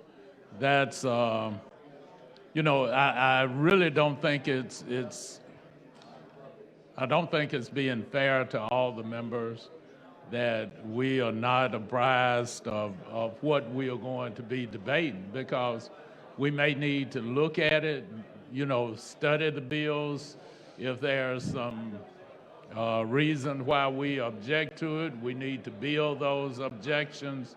You know, I think, and this is first time seeing it, so just on the face of it, it looks very innocent, but I'd love to be able to see what's in the bill and not just have to take your word, you know, for it. And I understand, I do. And part of this is as you know, we're now accustomed to when we adjourn rules today in the last few years, upon adjournment, rules will meet and pick the calendar for the next session day. And because of that method, it gives everybody at least a full 24 hours usually before we get into that calendar. Sometimes, like this week, when it's a 2-day week, it gives you actually more than that amount of time. You know, if you remember before, back in those earlier days when you and I were working together, Rules would actually meet about 15 minutes before we started session and would pick the calendars. And we would all come out here and not really know what was going to be on them until right when we started. And I was trying to get away from that. So for quite a number of years, we have not used that method. And so this is kind of reminding me of that, of when we used to do that, when we pick those calendars and bring them out on the floor. Okay. But this is, like I mentioned to Representative Hall, this is, the first two bills are bills that we had, we did not reach the last week on that calendar. So these are both bills that Representative Ingram is the floor sponsor on those first two. But they were brought up on that last calendar. After that, these are primarily agency bills. And you can kind of look at the description of the bills to see that that's the type bills they are. I did leave off three particular agency bills because frankly I thought they, and we all actually agreed they might be a little more controversial. Those were Secretary of State election type bills. We'll probably take those up at some other time. You think those might be controversial? As I said, we didn't put those on this calendar, even though they are agency bills, because that was not our intent. We were not trying to come in here and start something that would be just a spontaneous problem. And so when we take those up, we'll be a little bit more direct about those. But so we did not put those on this calendar. They were struck off of this calendar. Okay.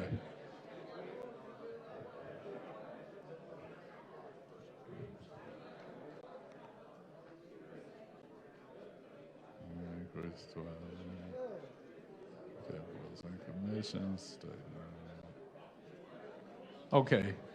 Appreciate it, Mr. Speaker. Thank you, sir. Yes, sir. All right, members, I believe the question before us now is going to be the adoption of the special order calendar. All in favor signify by saying aye. Aye. Any opposed? And the special order calendar is adopted. All right. Mr. Clerk, I think if we're ready, let's go ahead and call the first bill on the special order. On page 3 of the calendar, House Bill number 91 with amendment by Representative Ingram relating to motor vehicles. Representative Ingram, you're recognized. Thank you, Mr. Speaker. This bill is to where you can put a kiosk in a grocery store or Walmart or something to where you'll be able to get your sticker for your tag and not having to go to the probate office or have it mailed out. It's from the probate office, and it's a non-controversial bill passed out of committee unanimous. Mr. Speaker, I asked for the BR. We got one amendment too. I see it. Yeah. All right, let's get the BIR out of the way first. If you're in favor of the BIR, your vote is aye. If you're opposed, your vote is no. Clerk will unlock the machine. The members will vote.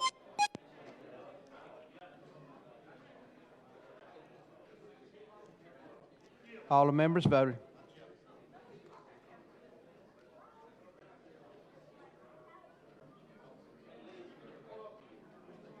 All the members voted.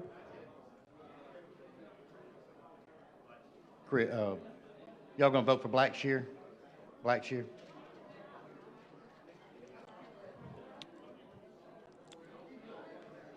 Clerk will lock the machine, record the vote. There are 96 yeas, 0 nays, 2 abstentions. The BIR is adopted. Now we're on the committee amendment. Representative Ingram. And, Mr. Speaker, to be honest with you, I think it was a typo on that, but I don't remember the amendment. Can you get a copy of it here? Members need to have explanation of it. Yeah, on page 1, line 10, delete license plate. On page 2, line 3, delete license plate and insert lieu of. Okay, members, you've heard explanation of the committee amendment, and the chair recognizes the lady from Madison, Representative Hall, speaking on the committee amendment. Can I show her?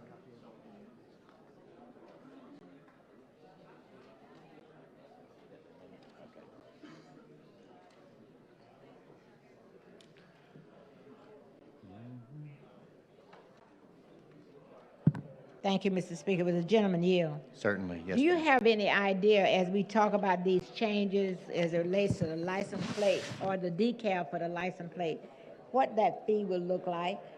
The fee, I didn't hear you. I'm sorry. the fee. Oh, I'm not sure. There's no upcharge on the fee.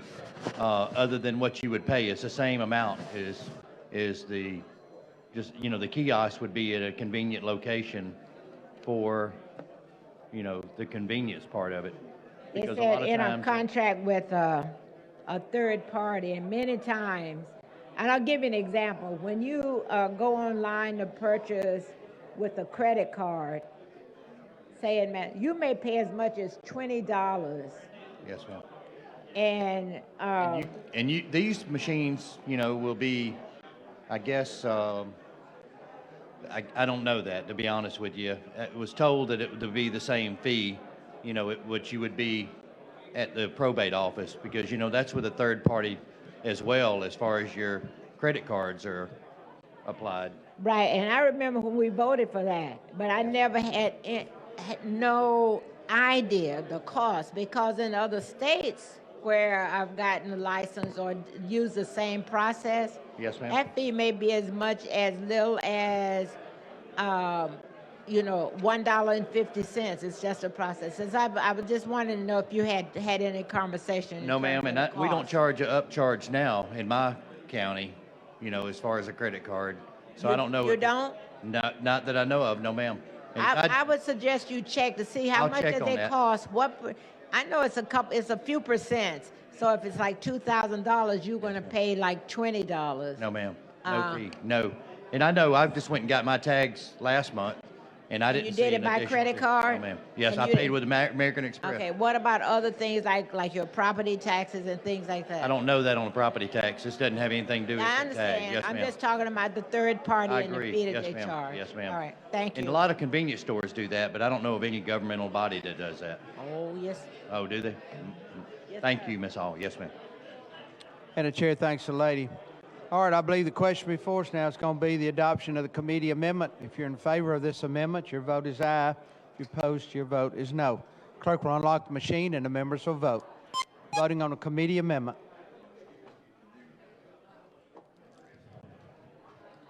All the members voted.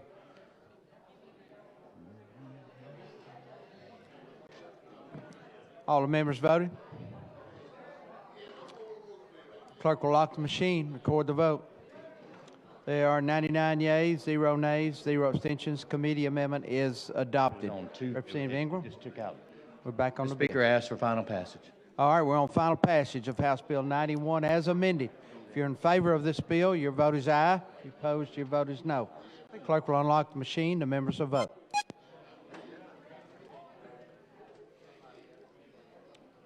All the members voted. All the members voted. Clerk will lock the machine, record the vote. There are 101 yeas, 0 nays, 0 abstentions, and House Bill 91 is passed. Thank you, Mr. Speaker. Yes, sir. Chair thanks the gentleman. All right, Mr. Clerk, let's go to the next bill on special order. On page 15 of the calendar, Senate Bill number 48 by Senator Watley relating to motor vehicles. And Representative Ingram, you're recognized. Thank you, Mr. Speaker. This bill has to do with gap insurance on automobiles. We now have gap, it's regulated by the state, but this gap would pertain to leased vehicles as well. If there's any questions, I'll be glad to entertain them. It's pretty straightforward. All righty. The question before us, the adoption of the BIR. If you're in favor of the BIR, your vote is aye. If you're opposed, your vote is no. Clerk will unlock the machine. The members will vote. Voting on the BIR, Senate Bill 48. All the members voted. All the members voted.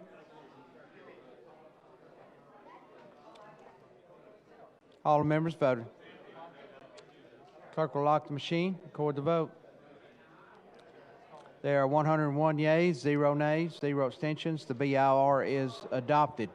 Mr. Speaker, ask for final passage. All right, we're on final passage of Senate Bill 48. If you're in favor of this bill, your vote is aye. If you're opposed, your vote is no.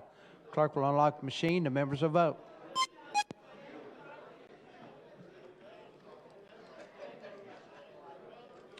All the members voted. Ledbetter, you going to vote? All the members voted. Clerk will lock the machine. Record the vote. 101 yeas, 0 nays, 0 abstentions. Senate Bill 48 is passed. Thank you, Mr. Speaker. Yes, sir. Chair thanks the gentleman. Clerk, call the next bill on special order. On page 11 of the calendar, House Bill number 181 by Representative Scott, relating to the Department of Revenue. All right, and Representative Scott, you're recognized. Thank you very much, Mr. Speaker. This is a Department of Revenue bill, and what it simply does, it allows writs of garnishment to be delivered by the sheriff's office. The impact is that about 30,000, let's say about 31,000 writs that are being taken care of by the sheriff's office right now can be sent by certified mail. It does not change the process in terms of the prior notification of the people who are receiving the garnishment, but it does help companies that have in-state companies, and those that are out of state, they will receive the garnishment at the same time that the in-state company does. With that, Mr. Speaker, I move the BIR. All right, I believe that's the question before us, the adoption of the BIR on House Bill 181. Chair recognizes the lady from Jefferson, Representative Moore.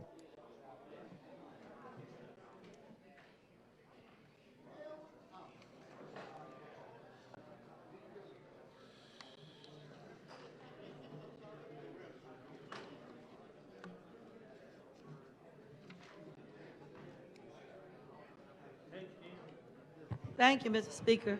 Jim, you yield. Yes, ma'am. What happens if they're going to send the garnishment out by mail now? If this bill Certified passed by certified mail. But what happens if the person moves? Then the Department of Revenue will get a return because it was never delivered. So then you lose track of that person. What happens with the garnishment? If they move, it goes back to the Department of Revenue. So what's the process at that point as far as that person being notified? Garnished? Is there a penalty if they don't ever receive it, or? Well, I think it would have to follow the same process as if the sheriff had tried to deliver it and couldn't deliver it. Okay. So the bill what doesn't happens? address that issue. The bill doesn't specify what happens if the person don't receive it because the address has changed. Or if they're changed, but that's also the case if the sheriff tries to deliver it and he can't deliver it. Is there a process in place for that? Ms. Moore, I'll be very honest Yeah. with you. I have not asked that question in Yeah. terms of person. Yeah, I just movement. thought about what happens to that person does over time because they can't deliver the garnishment to them, either when the sheriff did it or now by mail. What type of penalties are assessed when the person is finally located? Yes, ma'am. I understand what you're saying, but all I can let you know is that it would have to follow the same process as if the sheriff tried to deliver it and couldn't deliver it. We need to know that process because I wouldn't want someone to have to, they might have when they got the notification, it might have been in the process of transitioning. You know what I mean? And it don't stop the process. It would still go out through mail, or if it was a sheriff delivering, they would do that. But once they got to the location, because that person was in the process of transitioning to some other place, and they didn't receive it. I just would like to, is there something written for if a sheriff delivered it and couldn't make it? All I can say, I'll get you an answer Yeah, on I that, but appreciate it's not that. specified within the bill, even if the sheriff attempts and can't do it. Right, because I'd like to pass that. Things like that, are overwhelming in our community. But I'd like to be able to give out some information. So if people are approaching that type of process where they might be getting garnished, and a lot of people are transitional all the time, moving from place to place. What process happens if they don't get it? Yes, ma'am, and I'm not sure about the details of that, but after investigation, if it's decided Yeah. that if something else needs to be introduced to deal with it, Okay. we'll get that dealt with Okay. as well. But the key thing is that right now there are about 31,000 sheriff deliveries on an Yeah. annual basis. Right. The idea is that it can be done by certified mail after the normal process has been gone through, so that the person know that they are under Right, garnishment. because they might not get the notification because they're in transition. But if there's a process that needs to be put in place to circumvent that, of what happens if it's not delivered even by our sheriff, what's the process? And to make sure that there's no type of penalties that we don't know about when they finally catch up with the person that's serving.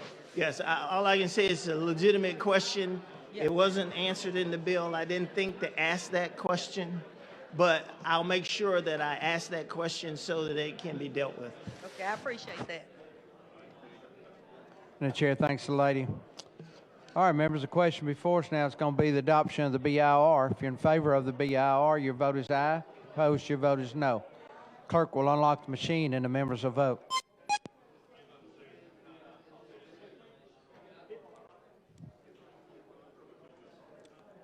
All the members voted?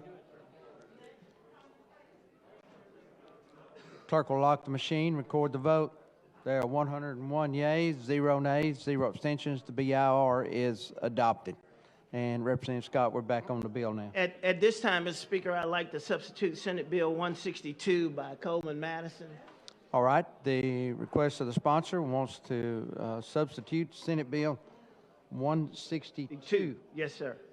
And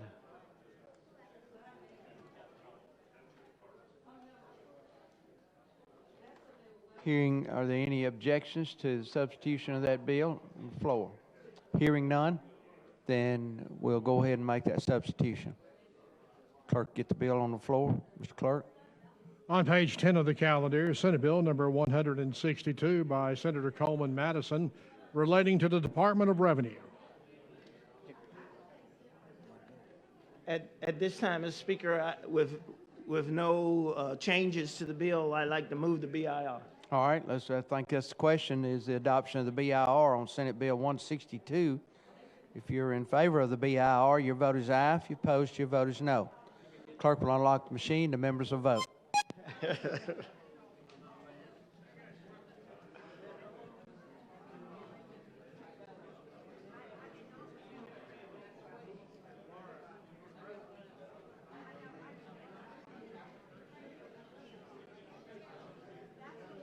All the members voted. Clerk will lock the machine, record the vote. There are 101 yeas, 0 nays, 0 abstentions, and BIR is adopted. All right, members. I think we're With back that on the being bill done, now. Mr. Speaker, I'd like to move for final passage of Senate Bill 162. All right, we're on final passage of Senate Bill 162. If you're in favor of this bill, your vote is aye. If you're opposed, your vote is no. Clerk will unlock the machine and the members will vote. We're on final passage.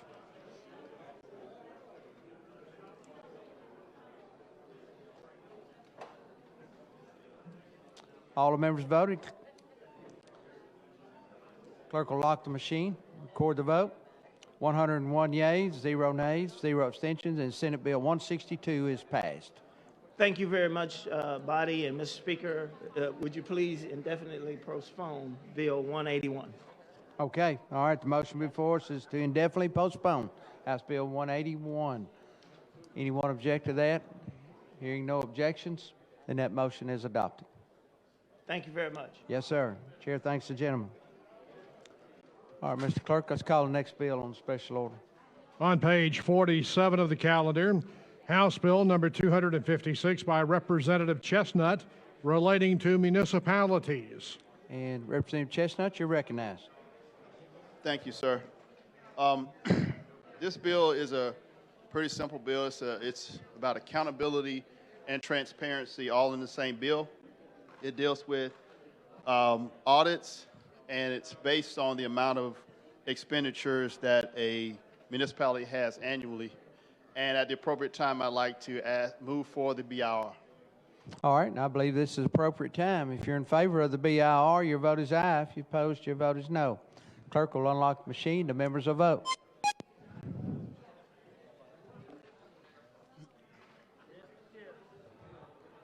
All the members voted?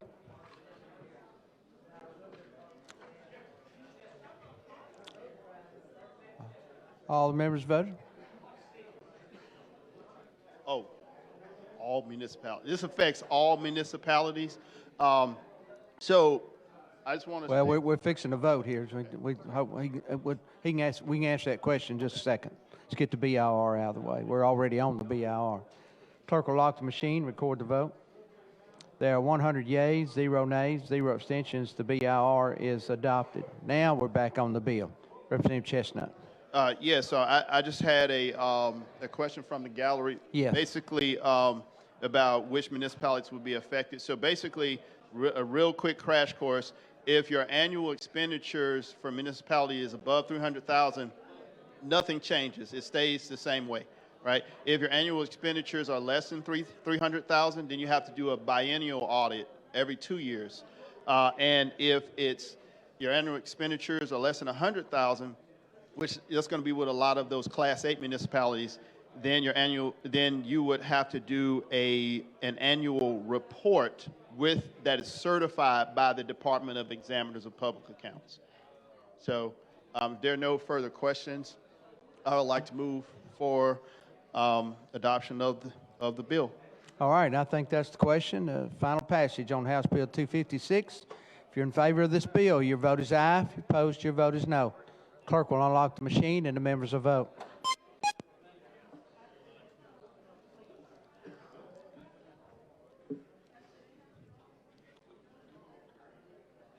All the members voted. Clerk will lock the machine, record the vote. There are 100 yeas, 0 nays, 0 abstentions, and House Bill 256 is passed. Thank you. Yes, sir. Chair thanks the gentleman. Clerk, call the next bill on special order. On page 19 of the calendar, House Bill number 338 by Representative Brown K., relating to the Funeral Service Board. And Representative Brown, we recognize. Mr. Speaker, I move we carry over House Bill 338. All right, at the request of the sponsor, the motion is to carry the bill over. Any objections to that motion? Who's objecting? Who's making the objection? I hear an objection. All right, let's vote. All in favor of the motion signify by saying aye. Aye. Any opposed? All right, I think the ayes have it. All right. Be an opportunity for you noes to speak up. Bill's carried over. All right. Mr. Clerk, let's go ahead and move to the next bill on special order. On page 19 of the calendar, House Bill number 347 by Representative Moore P., relating to community development districts. And Representative Moore, you're recognized. Thank you, Mr. Speaker.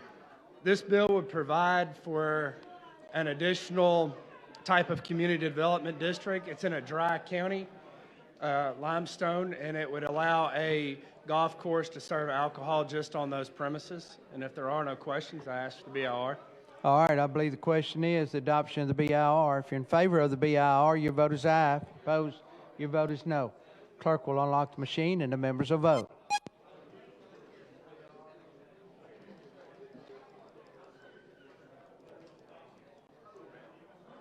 All the members voted.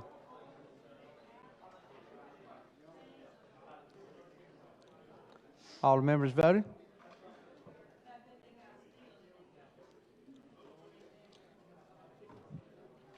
Clerk will lock the machine, record the vote. There are 81 yeas, 7 nays, 12 abstentions. And Representative Moore, we're back on the bill now. Mr. Speaker, I ask for final passage. All right, we're on final passage of House Bill 347. If you're in favor of this bill, your vote is aye. If opposed, your vote is no. Clerk will unlock the machine. The members will vote.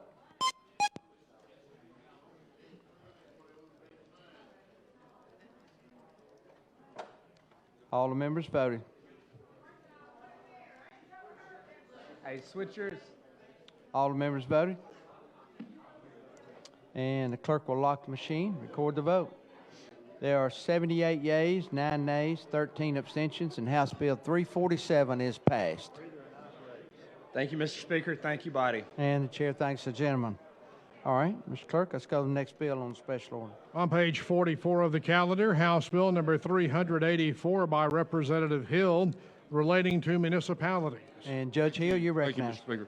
Ladies and gentlemen, in 2018, we passed a bill that allowed cities, once they hit 12,000 until they got to 25, to make an election of whether or not to go to stay with the mayor-council form of government or go to the mayor and council, the council and the mayor apart. What the league asked me to do was change the time within which they must make the election from 30 days after the census is formulated until 6 months prior to the time which they hold their election. So what this bill does is give the cities, within 6 months of the time they hold the election, they must make the election to go to stay with the city and mayor-council form of government. If they don't, then they default to the mayor sitting apart from the council. With that, I would ask for the BIR. All right, I believe the question is the adoption of the BIR. If you're in favor of the BIR, your vote is aye. If you're opposed, your vote is no. Clerk will unlock the machine and the members will vote.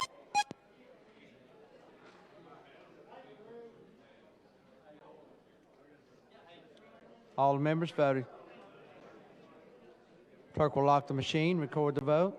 There are 101 yeas, 0 nays, 0 abstentions. The BIR is adopted. Judge Hill, we're back on the bill. I'd like the final passage, Mr. Speaker. All right, we're on final passage of House Bill 384. The chair recognizes the lady from Madison, Representative Hall.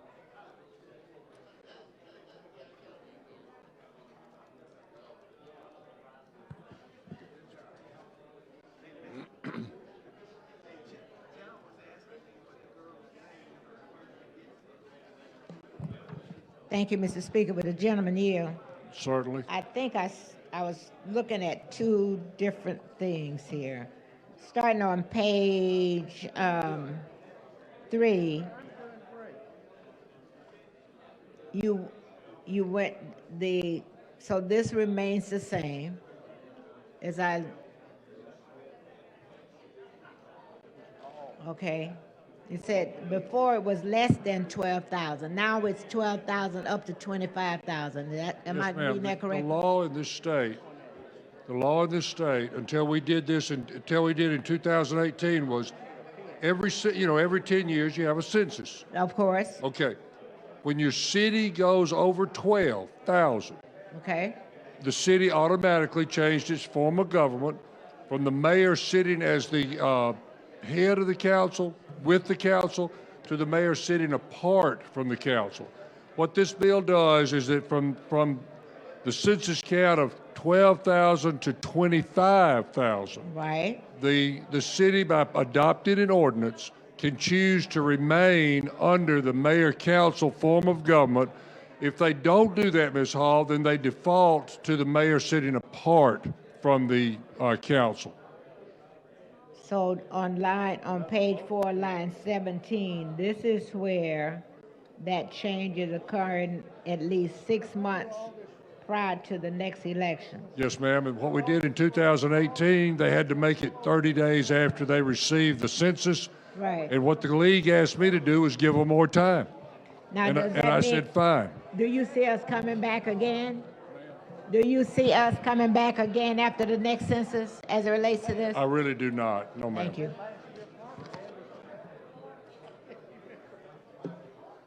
And the chair thanks the lady. All right, Judge Hill, I think we're ready for final passage. Yes, sir, I am. All right. Thank you, sir. Final passage of House Bill 384. If you're in favor of this bill, your vote is aye. If you oppose, your vote is no. Clerk will unlock the machine and the members will vote.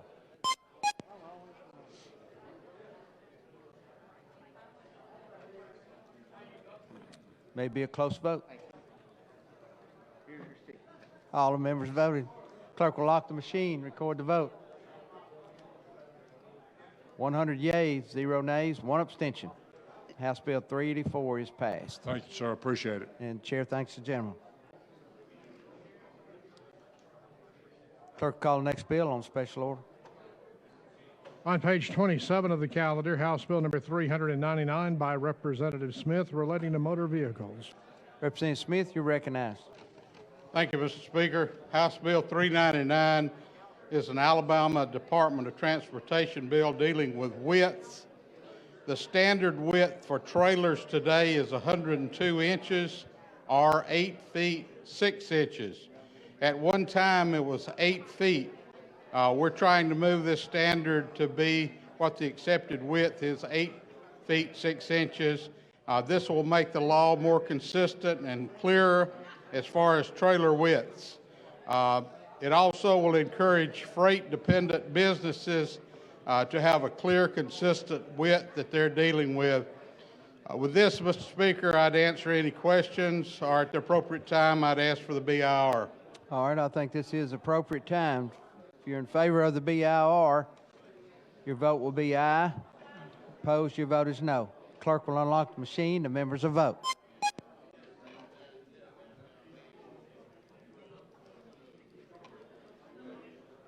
All the members voted. All the members voted. Clerk will lock the machine, record the vote. There are 100 yeas, 0 nays, 0 abstentions. The BIR is adopted. And Representative Smith, we're back on the bill now. Mr. Speaker, I'd like to substitute SB 154. Substitute SB 154. All right. Any objections to this motion? Here, you object to it? All right. Just come down and speak to it.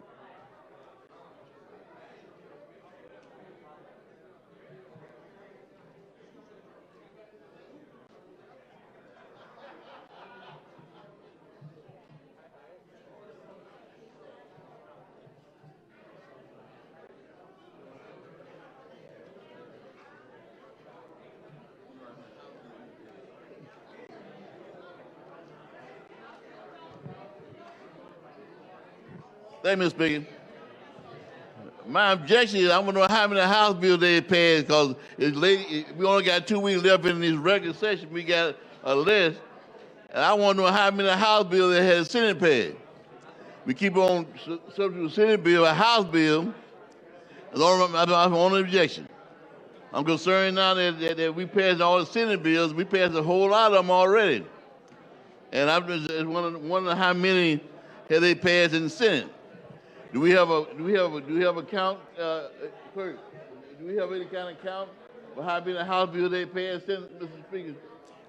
We got a count. We're going to go over it Thursday. I'm doing a counting on it on Thursday. Okay. Well, that was our plans anyway. And if you want to see Chairman Jones, he's got a sheet. He could go over it with you. Okay. Dr. Jones, you got a sheet detailing how many Senate House bills they passed in the Senate Thursday. So we in good shape or bad shape?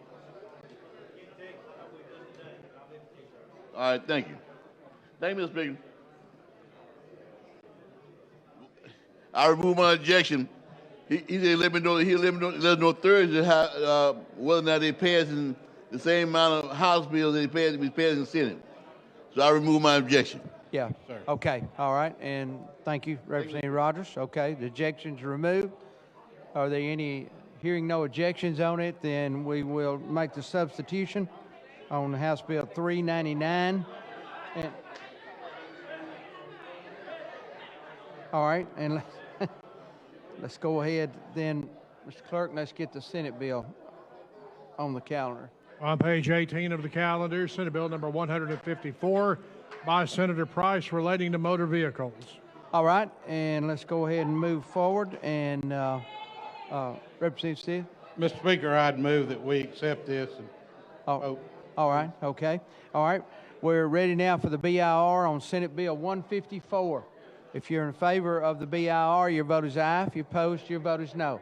Clerk will unlock the machine. The members will vote.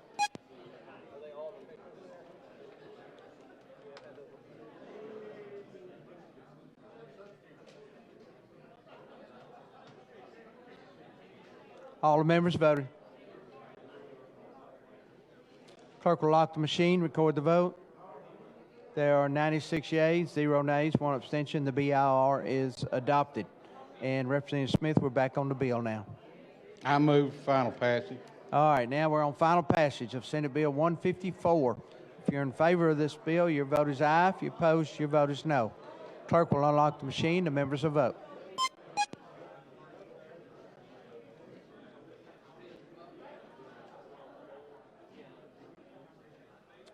All the members voted. Clerk will lock the machine. Record the vote. There are 100 yeas, 0 nays, 1 abstention, and Senate Bill 154 is passed. Mr. Speaker, I'd like to indefinitely postpone HB 399. All right, the motion before us to indefinitely postpone House Bill 399. Any objections to that motion? Hearing no objections, then that bill is indefinitely postponed. Thank you, Mr. Speaker. Thank you, buddy. Thank you. All right. Clerk, call the next bill. On page 30 of the calendar, House Bill number 414 by Representative Oliver, relating to boards and commissions. Representative Oliver, you recognize. Thank you, Mr. Speaker. This is a 911 bill. The purpose of this bill, it authorizes the state 911 board to certify public safety telecommunicators and dispatchers, and would require individuals to receive the certification prior to providing public safety telecommunication services. Existing law provides for the methods of response to emergency calls when a person dials 911. This bill would require the 911 operator at a public safety answering point, which we call a PSAP, who answers an emergency call, to remain on the call with the person until the PSAP has connected that person with the appropriate provider of emergency services, and would specify that emergency calls requests include any request for public safety assistance, regardless of the media used to make the request. This bill would also require the Board of Commissioners of each communications district to select a reasonable alternative method for use in the district in the event the primary method of communication fails. If there are no questions, I'd like to ask for the BIR. All right, and I believe the question is on the BIR. The chair recognizes the gentleman from Talladega, Representative Hurst. Be the first person speaking on the BIR.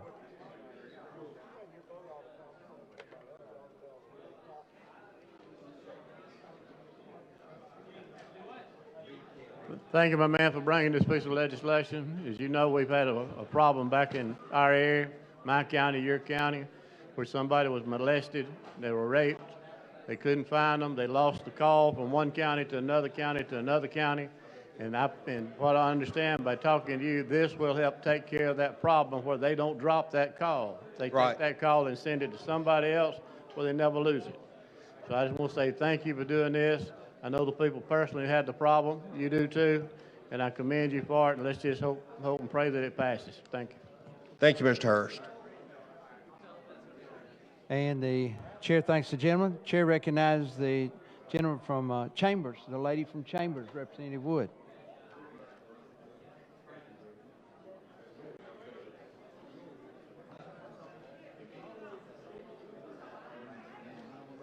Thank you, Mr. Speaker. Will you yield, sir? Yes, ma'am. Thank you, Representative. I know that a lot of time legislation is enacted in this body out of tragedy sometimes. And this is a tragic story that the family brought to you. But I want to thank you because of your tenacity and working with all kinds of different individuals that had different ideas about this bill. You've come up with a great bill that we need to pass. And I just want to thank you for all your hard work and for the family as well. Thank you for giving them some closure because that's what they need. Thank you.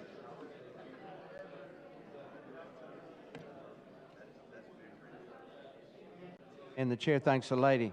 Chair recognizes the gentleman from Mobile, Representative Stringer.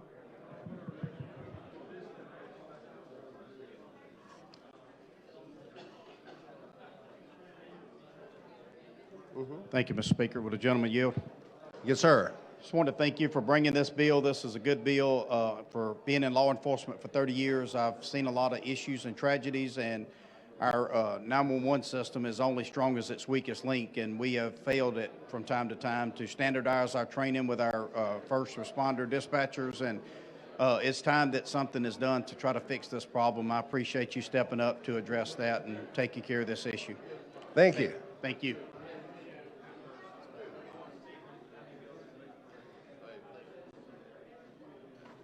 All right, members, I believe the question now is going to be the adoption of the BIR. If you're in favor of the BIR, your vote is aye. If you're opposed, your vote is no. Clerk will unlock the machine. The members will vote.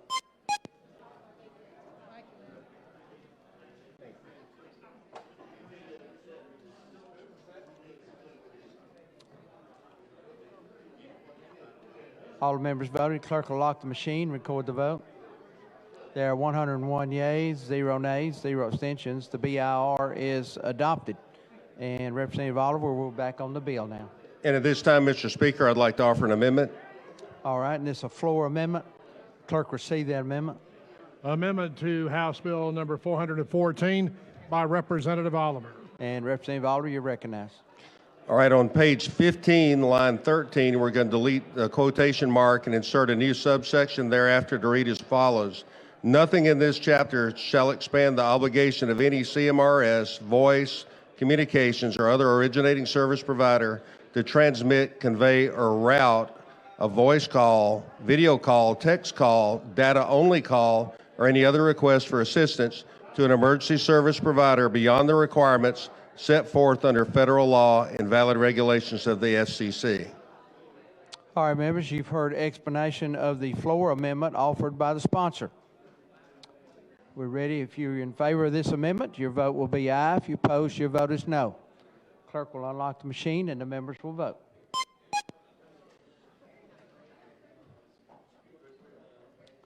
All the members voted. Clerk will lock the machine, record the vote. There are 101 yeas, 0 nays, 0 abstentions. The floor amendment is adopted. Representative Oliver, we're back on the bill now. At this time, I'd like to ask for final passage. All right, we're on final passage of House Bill 414 as amended. If you're in favor of this bill, your vote is aye. If you're opposed, your vote is no. Clerk will unlock the machine and the members will vote.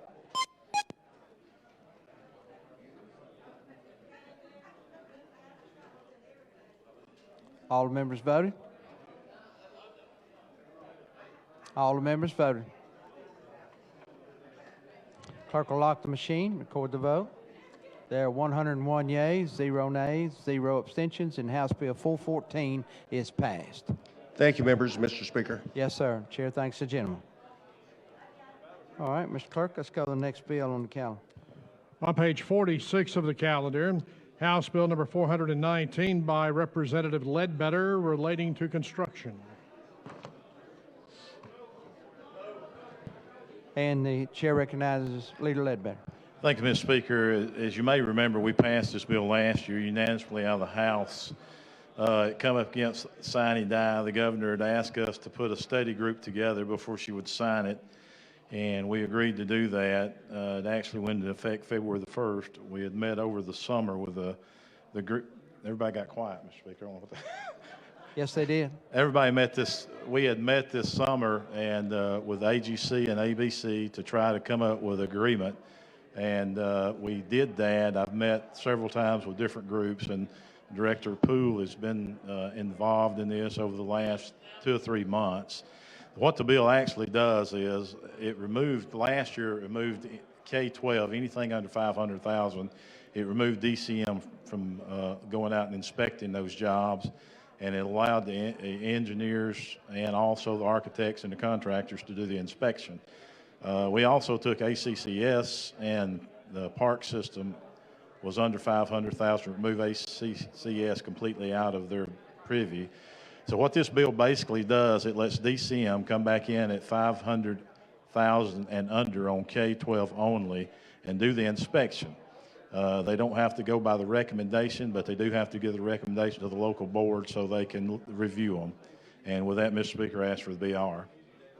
All right, and the question is the adoption of the BIR. If you're in favor of the BIR, your vote is aye. If you're opposed, your vote is no. Clerk will unlock the machine and the members will vote.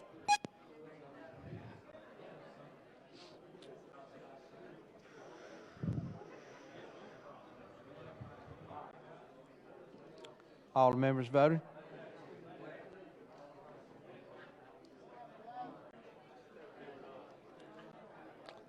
All the members voted? Clerk will lock the machine, record the vote. There are 98 yeas, 1 nay, 0 abstentions, and the BIR is adopted.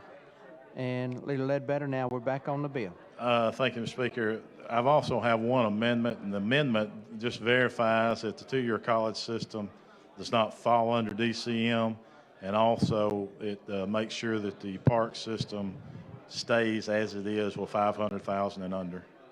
All right, okay, and you've heard explanation of the committee amendment. If you are in favor of this committee amendment, your vote is aye. If you opposed, your vote is no. Clerk will unlock the machine and the members will vote.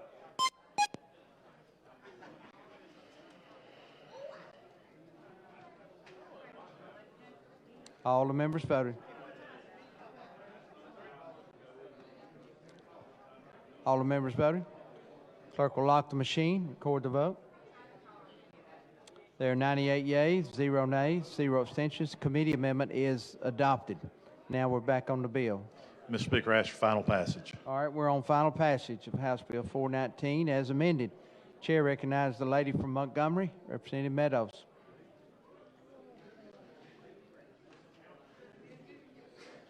Thank you, Mr. Speaker. Mr. Leader, you explained this, but I need to hear it again so I can write it down. The last year's bill went into effect on February 1st. That is correct. So if a school system is in the process since February 1st of going through a building project that's small, $100,000, Yes. when do they have to get this? At what point does that trigger them getting a review or whatever you just called it from the DC? All the projects already been started, such as the ones you're talking about, are grandfathered in, so none of them will have to go under DCM. It's only the new projects after the bill is signed into law will those projects then have to go under DCM. Okay, so something that's already started that's less than 500,000 is okay. Yes, ma'am. Thank you very much. Yes, ma'am. All right, Chair thanks the lady. All right, members, the question before is going to be final passage of House Bill 419 as amended. If you're in favor of this bill, your vote is aye. If you're opposed, your vote is no. Clerk will unlock the machine. The members will vote.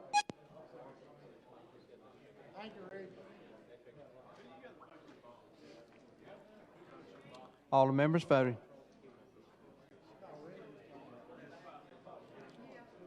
All the members voted. Clerk will lock the machine, record the vote.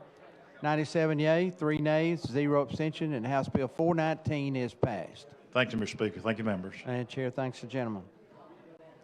All right, Mr. Clerk, let's call the next bill on the special order. On page 43 of the calendar, Senate Bill number 150 by Senator Orr, relating to labor. And Representative Allman, you are recognized.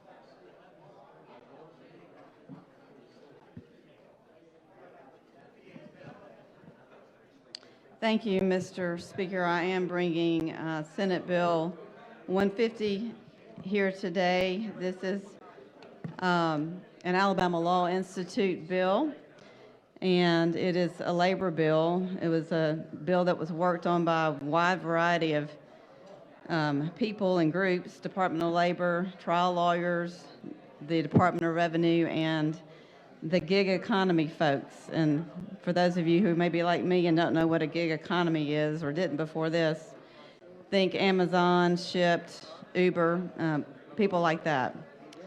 So what this bill does, our code, our Alabama code, currently does not define marketplace platform or marketplace contractor. This bill defines those things, and it basically updates our code to appropriately deal with this digital economy that we have. And for the most part, what it does is it defines what is and isn't an employee or independent contractor, and it follows the IRS guidelines in doing so. So if there are no further questions, I'd like to move for the adoption of the BIR. All right, and I believe that's the question before us, the adoption of the BIR. If you're in favor of the BIR, your vote is aye. If you're opposed, your vote is no. Clerk will unlock the machine and the members will vote.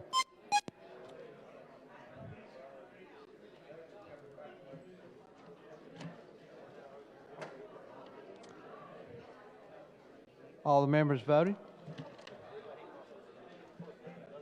All the members voted.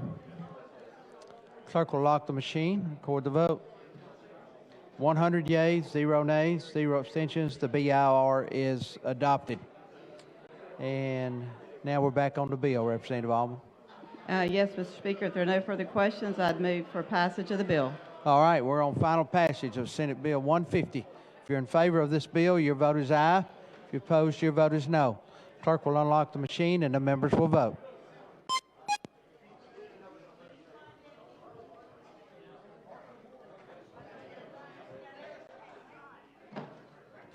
All the members voted.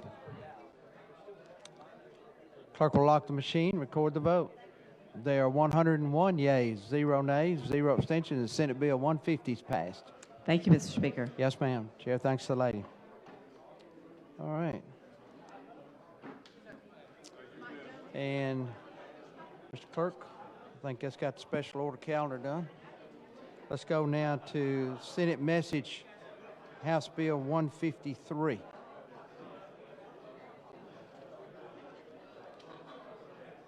Message from the Senate. Mr. Speaker, the Senate has amended as therein shown, and as amended has passed the following House bill and returned same herewith to the House of Representatives. House Bill number 153. And Representative McCammell, you're recognized. Thank you, Mr. Speaker. Mr. Speaker and members, the Senate amended the UWA virtual meeting bill, and I'm going to give you the amendments that they did. They said on page 2, line 14, after the word "these," insert the following: electronic. Then on page 2, line 15, delete however a majority. Then on page 2, line 15, after purpose, insert the following language. Insert a comma and then including the establishment of a quorum, provided that at least one board member is physically present at the location noticed and called for the meeting. Page 2, delete lines 16 through 20 inclusive. Page 2, delete line 21 through 26 inclusive, and insert in lieu thereof the following language: the telephone or video conference or similar communications. Page 3, line 2, insert the following: except as is specifically provided otherwise by this section, meetings using communication equipment as authorized by this section shall be conducted in compliance with the Alabama Open Meetings Act. Mr. Speaker, with that, I move to concur. All right, members, you've heard explanation of the Senate amendments. The sponsor of the bill is made a motion to concur. That's the vote we're fixing to take. If you are in favor of the motion to concur, your vote will be aye. If you're opposed, your vote is no.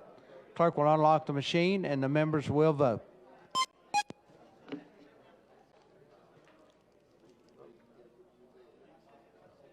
Voting on the motion to concur. Clerk will lock the machine. I had to look at it. Yeah, I looked. Lock the machine, record the vote. There are 101 yeas, 0 nays, 0 abstention, and the motion does prevail. Thank you, Mr. Speaker and members. Yes, sir. Chair thanks the gentleman, and appreciate you working on those amendments with the Senate. All right. The chair now recognizes the Pro Tem for a motion. Mr. Pro Tem for a motion.